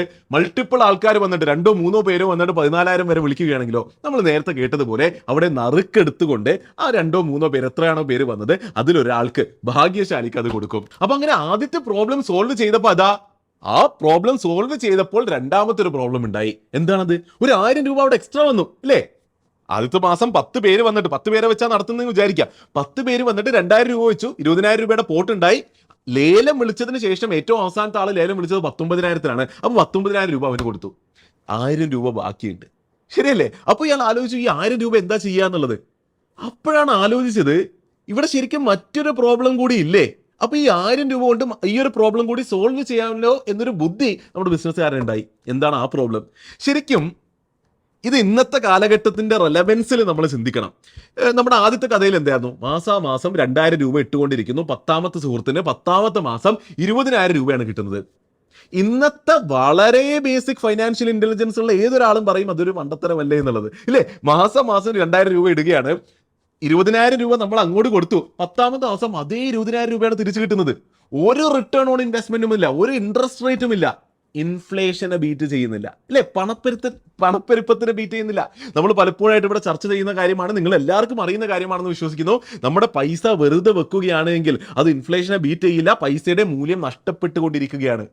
അപ്പൊ നമ്മുടെ ചിട്ടി നടത്താൻ പ്ലാൻ ചെയ്യുന്ന ഈ ബിസിനസ്സുകാരൻ അറിയാം, ഈ 2,000 ഇട്ടിട്ട് അവസാനം 20,000 രൂപ കൊടുത്താൽ ഒരാളും ഇതിനെ സേവിങ്സ് ഇൻസ്ട്രുമെന്റ് ആയിട്ട് കണ്ടുവരില്ല. എല്ലാവരും ബാങ്കിലാണെങ്കിലും പോയി പൈസ ഇട്ടോളും, ഇല്ല എവിടെ ഇടാൻ വരില്ല. അപ്പൊ എന്തെങ്കിലും ഒരു ഇൻട്രസ്റ്റ് റേറ്റ് ഇൻവെസ്റ്റ് ചെയ്യുന്നവർക്ക് തിരിച്ചു കൊടുക്കണം, അല്ലെ? സേവ് ചെയ്യുന്ന, ഇൻവെസ്റ്റ് ചെയ്യുന്ന ആദ്യം വിളിച്ചെടുക്കാതെ അവസാനമേ പൈസ കിട്ടുന്നു എന്നുള്ളവർക്ക് എന്തെങ്കിലും ഒരു ഗ്രോത്ത് പൈസയുടെ പുറത്ത് തിരിച്ചു കൊടുക്കേണ്ടതുണ്ട്. അപ്പൊ അങ്ങനെ ഒരു പ്രശ്നം നിലനിൽക്കുന്നുണ്ട്. ഇപ്പൊ ഇതാ ഒരു 1,000 രൂപ എക്സ്ട്രാ വന്നു എന്നൊരു പ്രശ്നം നിലനിൽക്കുന്നുണ്ട്. അപ്പോ വളരെ ഇന്റലിജന്റ് ആയിട്ട് പുള്ളി ഒരു സൊല്യൂഷൻ കൊണ്ടുവന്നു. ഈ 1,000 രൂപേനെ ഡിവിഡൻഡ് അല്ലെങ്കിൽ ബോണസ് എന്ന് വിളിച്ചുകൊണ്ട് ഈ ഗ്രൂപ്പിലുള്ളവർക്ക് തിരിച്ചു കൊടുക്കുന്നു എന്ന് പറയുമ്പോൾ തിരിച്ച് പൈസയായിട്ട് അക്കൗണ്ടിലേക്ക് അയച്ചു കൊടുത്തു എന്നല്ല, ആ പോർട്ടിൽ തന്നെ ആ പൈസ ഇട്ട് വെച്ചു. എത്ര രൂപയാണ്? 1,000 രൂപയാണ് പോർട്ടിൽ ഇട്ട് വെച്ചത്. ശ്രദ്ധിച്ച് കേൾക്കുക, മനസ്സിലാകും. അപ്പൊ അടുത്ത മാസം എല്ലാവരും വരണമല്ലോ, അടുത്ത മാസവും 10 പേര് 2,000 രൂപ വെച്ച് ഇടണമല്ലോ, കാരണം എന്താ? പോർട്ട് 20,000 രൂപയാക്കണം. പക്ഷേ അടുത്ത മാസം പണം ഇടാൻ വരുമ്പോൾ അവരെന്താണ് കാണുന്നത്? ഈ പോർട്ടിൽ ഓൾറെഡി 1,000 രൂപയുണ്ട്. അപ്പൊ പോർട്ടിനെ 20,000 രൂപയാക്കാനായിട്ട് ബാക്കിയുള്ളവർ ഇനി 2,000 പെർ ഹെഡ് ഇടണ്ട, 1,900 രൂപ പെർ ഹെഡ് ഇട്ടാൽ മതി. ശരിയല്ലേ? 1,900 × 10 19,000 രൂപയാകും. 19,000 രൂപ പോർട്ടിലേക്ക് വരുന്നു. പോർട്ടിൽ ഓൾറെഡി 1,000 രൂപയുണ്ട്, പോർട്ട് 20,000 രൂപയായി. മനസ്സിലായല്ലോ? അപ്പൊ ഇവിടെ എന്താണ് ബെനിഫിറ്റ്? മറ്റ് ഗ്രൂപ്പിലുള്ളവർക്ക് ആദ്യത്തെ അണ്ടർസ്റ്റാൻഡിങ് എന്താ, എല്ലാ മാസവും 2000 വെച്ചിടണം. പക്ഷെ വേണ്ട, ആവശ്യക്കാരൻ ലേലം വിളിച്ചു പോകുമ്പോൾ ഒരു ബെനിഫിറ്റ് ഉണ്ട്. ആ ബെനിഫിറ്റിന് ഡിവിഡൻഡ് അല്ലെങ്കിൽ ബോണസ് എന്ന പേരിൽ ഗ്രൂപ്പിലുള്ളവർക്ക് തന്നെ തിരിച്ചു കൊടുക്കുന്നു. എഫക്റ്റീവ്ലി എന്ത് സംഭവിക്കുന്നു, ഈ ഗ്രൂപ്പിലുള്ള 10 പേരിൽ 10ാമത്തെ ആള് അല്ലെങ്കിൽ ഏറ്റവും അവസാനം പൈസ കിട്ടുന്ന ആള് എല്ലാ മാസവും 2000 വെച്ചല്ല ഇടുന്നത്. അയാൾ ഒരു മാസം 1900 ഇടും. അടുത്ത മാസം മേ ബി വേറൊരു വളരെ അത്യാവശ്യക്കാരൻ വന്നിട്ട് അയാൾ വളരെ ശക്തമായിട്ട് ലേലം വിളിച്ചിട്ട് 20,000 രൂപയുടെ പകരം 15,000 രൂപയ്ക്ക് ലേലം വിളിച്ച് പോകുന്നു. ബാക്കി 5,000 രൂപ പോട്ടിൽ കിടക്കുന്നു. പൈസ ആൾക്കാർ ഇടേണ്ടി വരുന്നത് വെറും 1,500 രൂപയാണ് അടുത്ത മാസം. അപ്പോൾ അടുത്ത മാസം 1,900, അടുത്ത മാസം 1,500, അതിന്റെ അടുത്ത മാസം മേ ബി 1,700, അതിന്റെ അടുത്ത മാസം മേ ബി 1,950. അങ്ങനെ പല പല തുകകളാണ് ആൾക്കാർ ഇൻവെസ്റ്റ് ചെയ്യേണ്ടി വരുന്നുള്ളൂ. 2000 പെർ മന്ത് എന്നുള്ള നിശ്ചിത തുക ഇടേണ്ടി വരുന്നില്ല. അപ്പൊ എന്ത് മനസ്സിലാക്കാം, ഇങ്ങനെ പല മാസം എന്തിന്റെ ബേസിസിൽ എത്ര ഡിവിഡൻഡ് ഉണ്ടാകുന്നു, എത്ര ലേലം വിളിച്ചു പോകുന്നു, അതിന്റെ ബേസിസിൽ ഡിവിഡൻഡ് തീരുമാനിക്കുന്നു. അതിന്റെ ബേസിസിലെ ഓരോ മാസവും ആൾക്കാർക്ക് പൈസ ഇടേണ്ടി വരുന്നുള്ളൂ. അപ്പോ ഒരിക്കലും എല്ലാ മാസവും 2000 രൂപ ഇട്ടിട്ട് അവസാനം 20,000 രൂപ തിരിച്ച് കിട്ടുന്നു എന്ന് നേരത്തെ പേടിച്ച ഒരു സിറ്റുവേഷൻ ഇല്ല. പല മാസം പലതായിരിക്കും ഇടുന്നത്. ആവറേജ് 10 മാസത്തിന്റെയും ഒരു ആവറേജ് 1,800 രൂപയാണ് ഇടുന്നതെങ്കിൽ പോലും 1,800 × 10 18,000 രൂപ ഇട്ട ആൾക്ക് അവസാനം 20,000 രൂപ തിരിച്ചു കിട്ടുന്നു. ഇപ്പൊ ശരിക്കും ഒരു റിട്ടേൺ ഓൺ ഇൻവെസ്റ്റ്മെന്റ് ഇവിടെ ഇല്ലേ? ഇതൊരു ഭയങ്കര പ്രോബ്ലം സൊല്യൂഷൻ അല്ലേ നമ്മുടെ ബിസിനസ്മാനെ സംബന്ധിച്ചിടത്തോളം. ഇനി വരുന്ന പൈസ ഇടാൻ വരുന്നവരെ എന്തെന്നും പറഞ്ഞ വരുന്നത് സേവിങ്സ് പ്ലസ് ലോൺ ഇൻസ്ട്രുമെന്റ് ആണ്. ഇപ്പൊ ഇത് സേവിങ്സ്/ഇൻവെസ്റ്റ്മെന്റ് പ്ലസ് ലോൺ ഇൻസ്ട്രുമെന്റ് ആയി. കാരണം എന്താ, വെറുതെ പൈസ സേവ് ചെയ്യുന്നു എന്നുള്ളത് മാത്രമല്ല, സേവിങ്സ് എന്ന സ്കില്ല് ഡെവലപ്പ് ആകുന്ന മാത്രമല്ല, അതിലൊരു റിട്ടേൺ ഓൺ ഇൻവെസ്റ്റ്മെന്റ് കൂടി ഉണ്ട് എന്ന് പറയാൻ പുള്ളിക്ക് പറയുന്നു. ഇതാണ് ഞാൻ ആദ്യം പറഞ്ഞത്. ഇതൊരു സേവിങ്സ്/ഇൻവെസ്റ്റ്മെന്റ് ഇൻസ്ട്രുമെന്റ് പ്ലസ് ഒരു ലോൺ ഇൻസ്ട്രുമെന്റ് ആക്കാൻ നമ്മുടെ ബിസിനസ്മാന് ബുദ്ധിപരമായി ചെയ്യാൻ സാധിച്ചു. ബിസിനസ്സുകാരന്റെ പ്രശ്നങ്ങൾ അവിടെയും തീരുന്നില്ല. പുള്ളി ആലോചിച്ചപ്പോൾ മൂന്നാമതൊരു പ്രശ്നം കൂടിയുണ്ട്. 10 പേരാണ് ചേർന്നത്.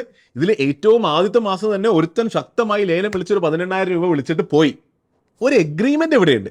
ഇവൻ അടുത്ത 9 മാസത്തേക്ക് മാസാമാസം എത്രയാണോ ഡിവിഡൻഡ് കഴിഞ്ഞിട്ട് ഇൻവെസ്റ്റ് ചെയ്യേണ്ടി വരുന്ന പൈസ അത് അവൻ ചിട്ടിയിലേക്ക് അടക്കണം എന്നൊരു എഗ്രിമെന്റ് ഉണ്ട്. ഇനി അവനത് ചെയ്തില്ലെങ്കിലോ, ആ 18,000 വാങ്ങിച്ചിട്ട് അവനങ്ങ് മുങ്ങിയാലോ, സ്ഥലം വിട്ടാലോ, ആരാണ് ആ ലയബിലിറ്റി ഏറ്റെടുക്കുക? കാരണം അവന് കിട്ടാനുള്ളത് കിട്ടിയല്ലോ, മുന്നിലേക്ക് അടച്ചില്ലെങ്കിലും. ഇതൊരു ഭയങ്കര വലിയൊരു എന്താ പറയുക, ലൂപ്പ് ഹോൾ അല്ലേ. മറ്റേത് സുഹൃത്തുക്കളായതുകൊണ്ട് പരസ്പരം പരിചയം ഉണ്ടായിരുന്നത് കൊണ്ട് അവരതൊക്കെ നടത്തിപ്പോയി. അവിടെയും പ്രശ്നങ്ങൾ ഉണ്ടാകില്ല എന്നുള്ളതല്ല. പക്ഷെ ഇതൊരു ബിസിനസ്സായി നടത്തുമ്പോൾ പുള്ളിക്ക് നിർബന്ധമായിരുന്നു ഇത് ഫുൾ പ്രൂഫ് ഫെയിൽ പ്രൂഫ് ആയിട്ട് നടത്തണം എന്നുള്ളത്. അപ്പോൾ പുള്ളി ആലോചിച്ചു ഇതിനെന്ത് സൊല്യൂഷൻ കണ്ടെത്താം. സൊല്യൂഷൻ ഇല്ലാത്ത പ്രശ്നങ്ങളുണ്ടോ. പുള്ളി ആലോചിച്ചപ്പോൾ മനസ്സിലായി, ആദ്യത്തെ മാസമാണെങ്കിലും 2ാമത്തെ മാസമാണെങ്കിലും ഏത് മാസമാണെങ്കിലും നിങ്ങളുടെ ചിട്ടിയുടെ മുഴുവൻ തുക നിങ്ങൾ വിളിച്ചെടുക്കുകയാണ് എങ്കിൽ ആ പൈസ നിങ്ങൾക്ക് കിട്ടണമെങ്കിൽ, നിങ്ങൾ പോകണമെങ്കിൽ ആ മുഴുവൻ തുകയുടെ ഇക്വലന്റ് ആയിട്ടുള്ള ഒരു ഈട്, ഒരു കൊളാറ്ററൽ പുള്ളിക്ക് കൊടുക്കണം. അപ്പൊ ആ കൊളാറ്ററൽ കൊടുത്താലേ പുള്ളി പൈസ തരുള്ളൂ. കൊളാറ്ററൽ കൊടുത്തില്ല എങ്കിൽ നേരത്തെ പറഞ്ഞ പോലെ അയാൾ മുങ്ങിയാൽ പ്രശ്നമാവും. കൊളാറ്ററൽ അല്ലെങ്കിൽ ഈട്, അത് ഗോൾഡ് ആകാം, വീടാകാം, സ്ഥലമാകാം, അങ്ങനെ പല കൊളാറ്ററലാകാം. ഒരു കൊളാറ്ററൽ കൊടുത്താലുള്ള ഗുണം എന്താ, ഇവൻ പൈസ തരാതെ മുങ്ങിയാലും നമ്മുടെ ബിസിനസ്സുകാരന് ആ കൊളാറ്ററൽ ലിക്വിഡേറ്റ് ചെയ്തിട്ട് കൊടുത്ത് പൈസ ആക്കിയിട്ട് ഗ്രൂപ്പിലുള്ളവർക്ക് കൊടുത്തിട്ട് പ്രശ്നങ്ങളില്ലാതെ മുന്നിലേക്ക് പോകാം. അപ്പോൾ ചിട്ടി കിട്ടിയാലും ചിട്ടി പിടിച്ചെടുത്താലും ആ പൈസ കിട്ടണമെങ്കിൽ, പൈസ കൊണ്ടുപോകണമെങ്കിൽ അതിന് ഇക്വലന്റ് ആയിട്ടുള്ള ഒരു ഈട് വെക്കണം എന്നുള്ളൊരു സൊല്യൂഷൻ കൂടി മുന്നിലേക്ക് വെച്ചു. ഏറ്റവും അവസാനത്തെ ഒരു 4ാമത്തെ ഒരു പ്രശ്നം കൂടി ഉണ്ട് എന്നുള്ളത് ബിസിനസ്സുകാരൻ മനസ്സിലായി. അതല്ല, നമ്മൾ ആദ്യം പറയാണ്, ഇതൊരു വിൻ വിൻ സിറ്റുവേഷൻ ആയിരിക്കണമല്ലോ. അതായത് ഇയാളിപ്പോൾ നമ്മുടെ ബിസിനസ്സുകാരൻ നടക്കുന്നത് ഇത്രയും പണിയെടുക്കുകയാണ്, ആൾക്കാർ ഒരുമിച്ച് കൊണ്ടുവരുന്നു, അവർക്ക് ഇത്ര കാര്യങ്ങൾ ഫെസിലിറ്റേറ്റ് ചെയ്യുന്നു, ഇതിന് റിസ്ക് എടുക്കുന്നു. ആരെങ്കിലും ഇടയിൽ പോവുകയാണെങ്കിൽ അത് പ്രശ്നമില്ലാതെ ഗ്രൂപ്പിലേക്ക് എത്തിക്കണം എന്നുള്ള റിസ്ക് എടുക്കുന്നുണ്ട്. അങ്ങനെ കുറേ കാര്യങ്ങൾ ചെയ്യുന്നതിനിടയിൽ നമ്മുടെ ബിസിനസ്സുകാരനും എന്തെങ്കിലും ബെനിഫിറ്റ് വേണ്ടേ. പുള്ളിയും ഒരു ബിസിനസ് ആണല്ലോ നടത്തുന്നത്. അപ്പോൾ പുള്ളി ആലോചിച്ചു, ഇലക്കും ഉള്ളിനും ഷെയ്ഡില്ലാതെ ആർക്കും ഒരു പ്രശ്നമില്ലാതെ പുള്ളിക്ക് എങ്ങനെ ബെനിഫിറ്റ് ഉണ്ടാക്കാം എന്ന് ആലോചിച്ചപ്പോൾ മനസ്സിലായി, എല്ലാ മാസവും പോട്ടിന്റെ 5% പുള്ളി എടുക്കുമെന്ന്. നമ്മുടെ കഥയിൽ തിരിച്ചു വരികയാണെങ്കിൽ ആദ്യത്തെ മാസം 10 പേര് 2,000 രൂപ വെച്ചിട്ട് 20,000 രൂപയുണ്ട്. ലേലം വിളിയും കാര്യങ്ങളും നടക്കുന്നുണ്ട്. ആദ്യത്തെ മാസം ആൾക്കാർ ലേലം വിളിച്ചിട്ട് ആദ്യത്തെ ആൾ 18,000 രൂപ വിളിച്ചിട്ട് 18,000 കൊണ്ടുപോയി. അയാൾ 18,000 കൊണ്ടുപോയി. ഒരു 5% ഓഫ് 20,000 ആണല്ലോ പോട്ട്. 5% എത്രയായി? 1,000 രൂപ. ആ 1,000 രൂപ നമ്മുടെ ചിട്ടി നടത്തുന്ന ബിസിനസ്സുകാരൻ എടുക്കും. അപ്പോൾ 18,000 രൂപ വിളിച്ചു പോയി, 1,000 രൂപ ബിസിനസ്സുകാരൻ എടുത്തു. ബാക്കി 1,000 രൂപ മാത്രമേ ഡിവിഡൻഡ് അല്ലെങ്കിൽ ബോണസ് ആയിട്ട് ആൾക്കാരിലേക്ക് പോകുന്നുള്ളൂ. അപ്പൊ ഇങ്ങനെ ഓരോ മാസവും നമ്മുടെ പൂൾ ഉണ്ടാകുമ്പോൾ അല്ലെങ്കിൽ പോട്ട് ഉണ്ടാകുമ്പോൾ ലേലം വിളിച്ച് എത്ര പോയാൽ അത് പോയി. 5% നമ്മുടെ എന്തായാലും നമ്മുടെ ബിസിനസ്സുകാരൻ എടുക്കും. അതിനുശേഷം ബാക്കി നിൽക്കുന്നത് മാത്രമേ ഡിവിഡൻഡ് അല്ലെങ്കിൽ ബോണസ് ആയിട്ട് പോകുന്നുള്ളൂ. ഇപ്പൊ നമ്മൾ ആദ്യം പറഞ്ഞ പോലെ ഒരു വിൻ വിൻ വിൻ സിറ്റുവേഷനിലേക്ക് നമുക്ക് എത്താൻ പറ്റുന്നുണ്ട്. അപ്പൊ ഇങ്ങനെ ഈ പ്രശ്നങ്ങളെല്ലാം ആലോചിച്ച് ഇതിന് സൊല്യൂഷൻ കണ്ടെത്തിയതിലൂടെ ഇന്ന് നമ്മൾ കാണുന്ന, ഇന്ന് നമ്മുടെ ചുറ്റും നമുക്ക് പരിചയമുള്ളവരെല്ലാവരും പങ്കെടുക്കുന്ന ചിറ്റ് ഫണ്ട്സ് അല്ലെങ്കിൽ ചിട്ടി പിറന്നു അല്ലെ. ഇങ്ങനെയാണ് ശരിക്കും ചിട്ടി ഉണ്ടായത് എന്നുള്ളതാണ് എൻ്റെ അഭിപ്രായം. അപ്പൊ ഇങ്ങനെ ഡെവലപ്പായി വന്ന ഈ ഒരു ചിട്ടിയാണ് ഇന്ന് വളരെ പോപ്പുലറായി അതിശക്തമായി നമ്മുടെ നാട്ടിൽ കുറേ അധികം ആൾക്കാർ ഉപയോഗിക്കുന്ന ചിട്ടിയായി വന്നത് അല്ലേ. ഇന്ന് നമ്മൾ ശരിക്കും നോക്കുകയാണെങ്കിൽ ഇതൊരു വളരെ റെഗുലേറ്റഡ് ആയിട്ടുള്ള ഗവൺമെന്റ് റെഗുലേറ്റഡ് ആയിട്ടുള്ള ഒരു ഇൻഡസ്ട്രിയാണ്. സെൻട്രൽ ഗവൺമെന്റ് ഭാഗത്ത് നിന്ന് ചിറ്റ് ഫണ്ട്സ് ആക്ട് ഉണ്ട്, കേരള ഗവൺമെന്റ് ഭാഗത്ത് നിന്ന് കേരള ചിട്ടീസ് ആക്ട് ഉണ്ട്. അങ്ങനെ ഫുള്ളി റെഗുലേറ്റഡ് ആയിട്ട് അതിശക്തമായിട്ട് മൾട്ടിപ്പിൾ പ്ലേയേഴ്സ് ഉള്ള വലിയൊരു ഇൻഡസ്ട്രിയായി മാറിയിരിക്കുകയാണ് ചിറ്റ് ഫണ്ട്. KSFE വളരെയധികം പോപ്പുലറാണ്, എല്ലാവർക്കും അറിയാമെന്ന് വിചാരിക്കുന്നു. എന്നാൽ KSFE അത്ര പോപ്പുലറായി ഇരിക്കെ പോലും എത്രയോ അധികം പ്രൈവറ്റ് ഇൻസ്റ്റിറ്റ്യൂഷൻസ് ചിട്ടി കൊടുക്കുന്നുണ്ട്, എത്രയോ കോപ്പറേറ്റീവ് സൊസൈറ്റീസ് ചിട്ടി കൊടുക്കുന്നുണ്ട്. ഇനി നമുക്ക് എല്ലാവർക്കും അറിയുന്ന പോലെ ചെറിയ ചെറിയ കൂട്ടങ്ങളിൽ ഇന്നും പല പല ചിട്ടികൾ നടന്നു പോകുന്നുണ്ട്. അപ്പോൾ ഈ ക്ലാരിറ്റി മുഴുവനായി കിട്ടിയിട്ടുണ്ട് എങ്കിൽ നമുക്ക് വളരെ പെട്ടെന്ന് നമ്മുടെ അടുത്ത സെഗ്മെന്റ്സിലേക്ക് കടക്കാം. അടുത്തത് നമ്മൾ ഡിസ്കസ് ചെയ്യാൻ പോകുന്നത് ചിട്ടി എന്നുള്ളത് നല്ലൊരു ലോൺ ഇൻസ്ട്രുമെന്റ് ആണോ എന്നുള്ളതാണ്. അപ്പൊ ചിട്ടി നല്ലൊരു ലോൺ ഇൻസ്ട്രുമെന്റ് ആണോ എന്നുള്ള ഒരു ഡിസിഷനിലേക്ക്, ഒരു തീരുമാനത്തിലേക്ക് നമുക്ക് എങ്ങനെ എത്താം? മറ്റ് അവൈലബിൾ ആയിട്ടുള്ള ലോൺ ഓപ്ഷൻസിനെ പറ്റി നമ്മൾ മനസ്സിലാക്കണം. അതിൽ ചിട്ടിയോട് ഒത്തുനിൽക്കുന്ന, ചിട്ടിയോട് സിമിലർ ആയിട്ടുള്ള ഒരു ലോൺ ഓപ്ഷൻ എടുക്കണം. ഇവ തമ്മിൽ കമ്പയർ ചെയ്യണം. അങ്ങനെ ഒരു ഒബ്ജക്റ്റീവ് കമ്പാരിസണിലൂടെ നമുക്കൊരു തീരുമാനത്തിലേക്ക് എത്താം. ചിട്ടിയാണോ നല്ലൊരു ലോൺ ഇൻസ്ട്രുമെന്റ്, അതോ മറ്റ് നല്ല ലോൺ ഇൻസ്ട്രുമെന്റ്സ് മാർക്കറ്റിൽ അവൈലബിൾ ആണോ എന്ന് നമുക്ക് നോക്കാം. അപ്പോൾ ശരിക്കും ചിട്ടി എന്ന് പറയുന്നത് എന്താണ്? ഒരു സെക്യൂർഡ് ലോൺ ആണ് അല്ലെ. സെക്യൂർഡ് ലോൺ എന്ന് പറയുന്നത് എന്താ? നമുക്കൊരു കൊളാട്രലോ ഈടോ വെച്ചാലാണ് ലോൺ കിട്ടുക. അപ്പോൾ നമ്മൾ ചിട്ടിയെ കമ്പയർ ചെയ്യുന്നത് എന്തുമായിട്ടായിരിക്കണം? മറ്റ് സെക്യൂർഡ് ലോണുകളായിട്ടായിരിക്കണം. മറ്റ് കൊളാട്രൽ ബേസ്ഡ് സെക്യൂർഡ് ലോണുകൾ എന്തൊക്കെയാണ്? ഗോൾഡ് ലോൺ ഉണ്ട്, നമ്മുടെ വീടും സ്ഥലവും എല്ലാം വെച്ച് കിട്ടുന്ന ലോൺ അഗെയിൻസ്റ്റ് പ്രോപ്പർട്ടി ഉണ്ട്, ഇൻഫാക്ട് ലോൺ അഗെയിൻസ്റ്റ് സെക്യൂരിറ്റീസ് ഉണ്ട്, സ്റ്റോക്സോ മ്യൂച്വൽ ഫണ്ട്സോ ഉണ്ടെങ്കിൽ അത് കൊടുത്താൽ പോലും ലോൺ കിട്ടുന്നുണ്ട്. അപ്പോൾ കൊളാട്രൽ ബേസ്ഡ് ലോൺസുമായിട്ടാണ് ആയിരിക്കണം നമ്മൾ കമ്പയർ ചെയ്യേണ്ടത്. അപ്പോൾ അതിലൊരു തീരുമാനമായി ചിട്ടിയെ കമ്പയർ ചെയ്യേണ്ടത് സെക്യൂർഡ് ലോൺസുമായിട്ടാണ്. ഇനി ഏതൊക്കെ പാരാമീറ്റേഴ്സിലാണ് കമ്പയർ ചെയ്യേണ്ടത്? ഏറ്റവും ആദ്യത്തെ പാരാമീറ്റർ ഞാൻ പറയും ഇൻട്രസ്റ്റ് റേറ്റ് ആണ്.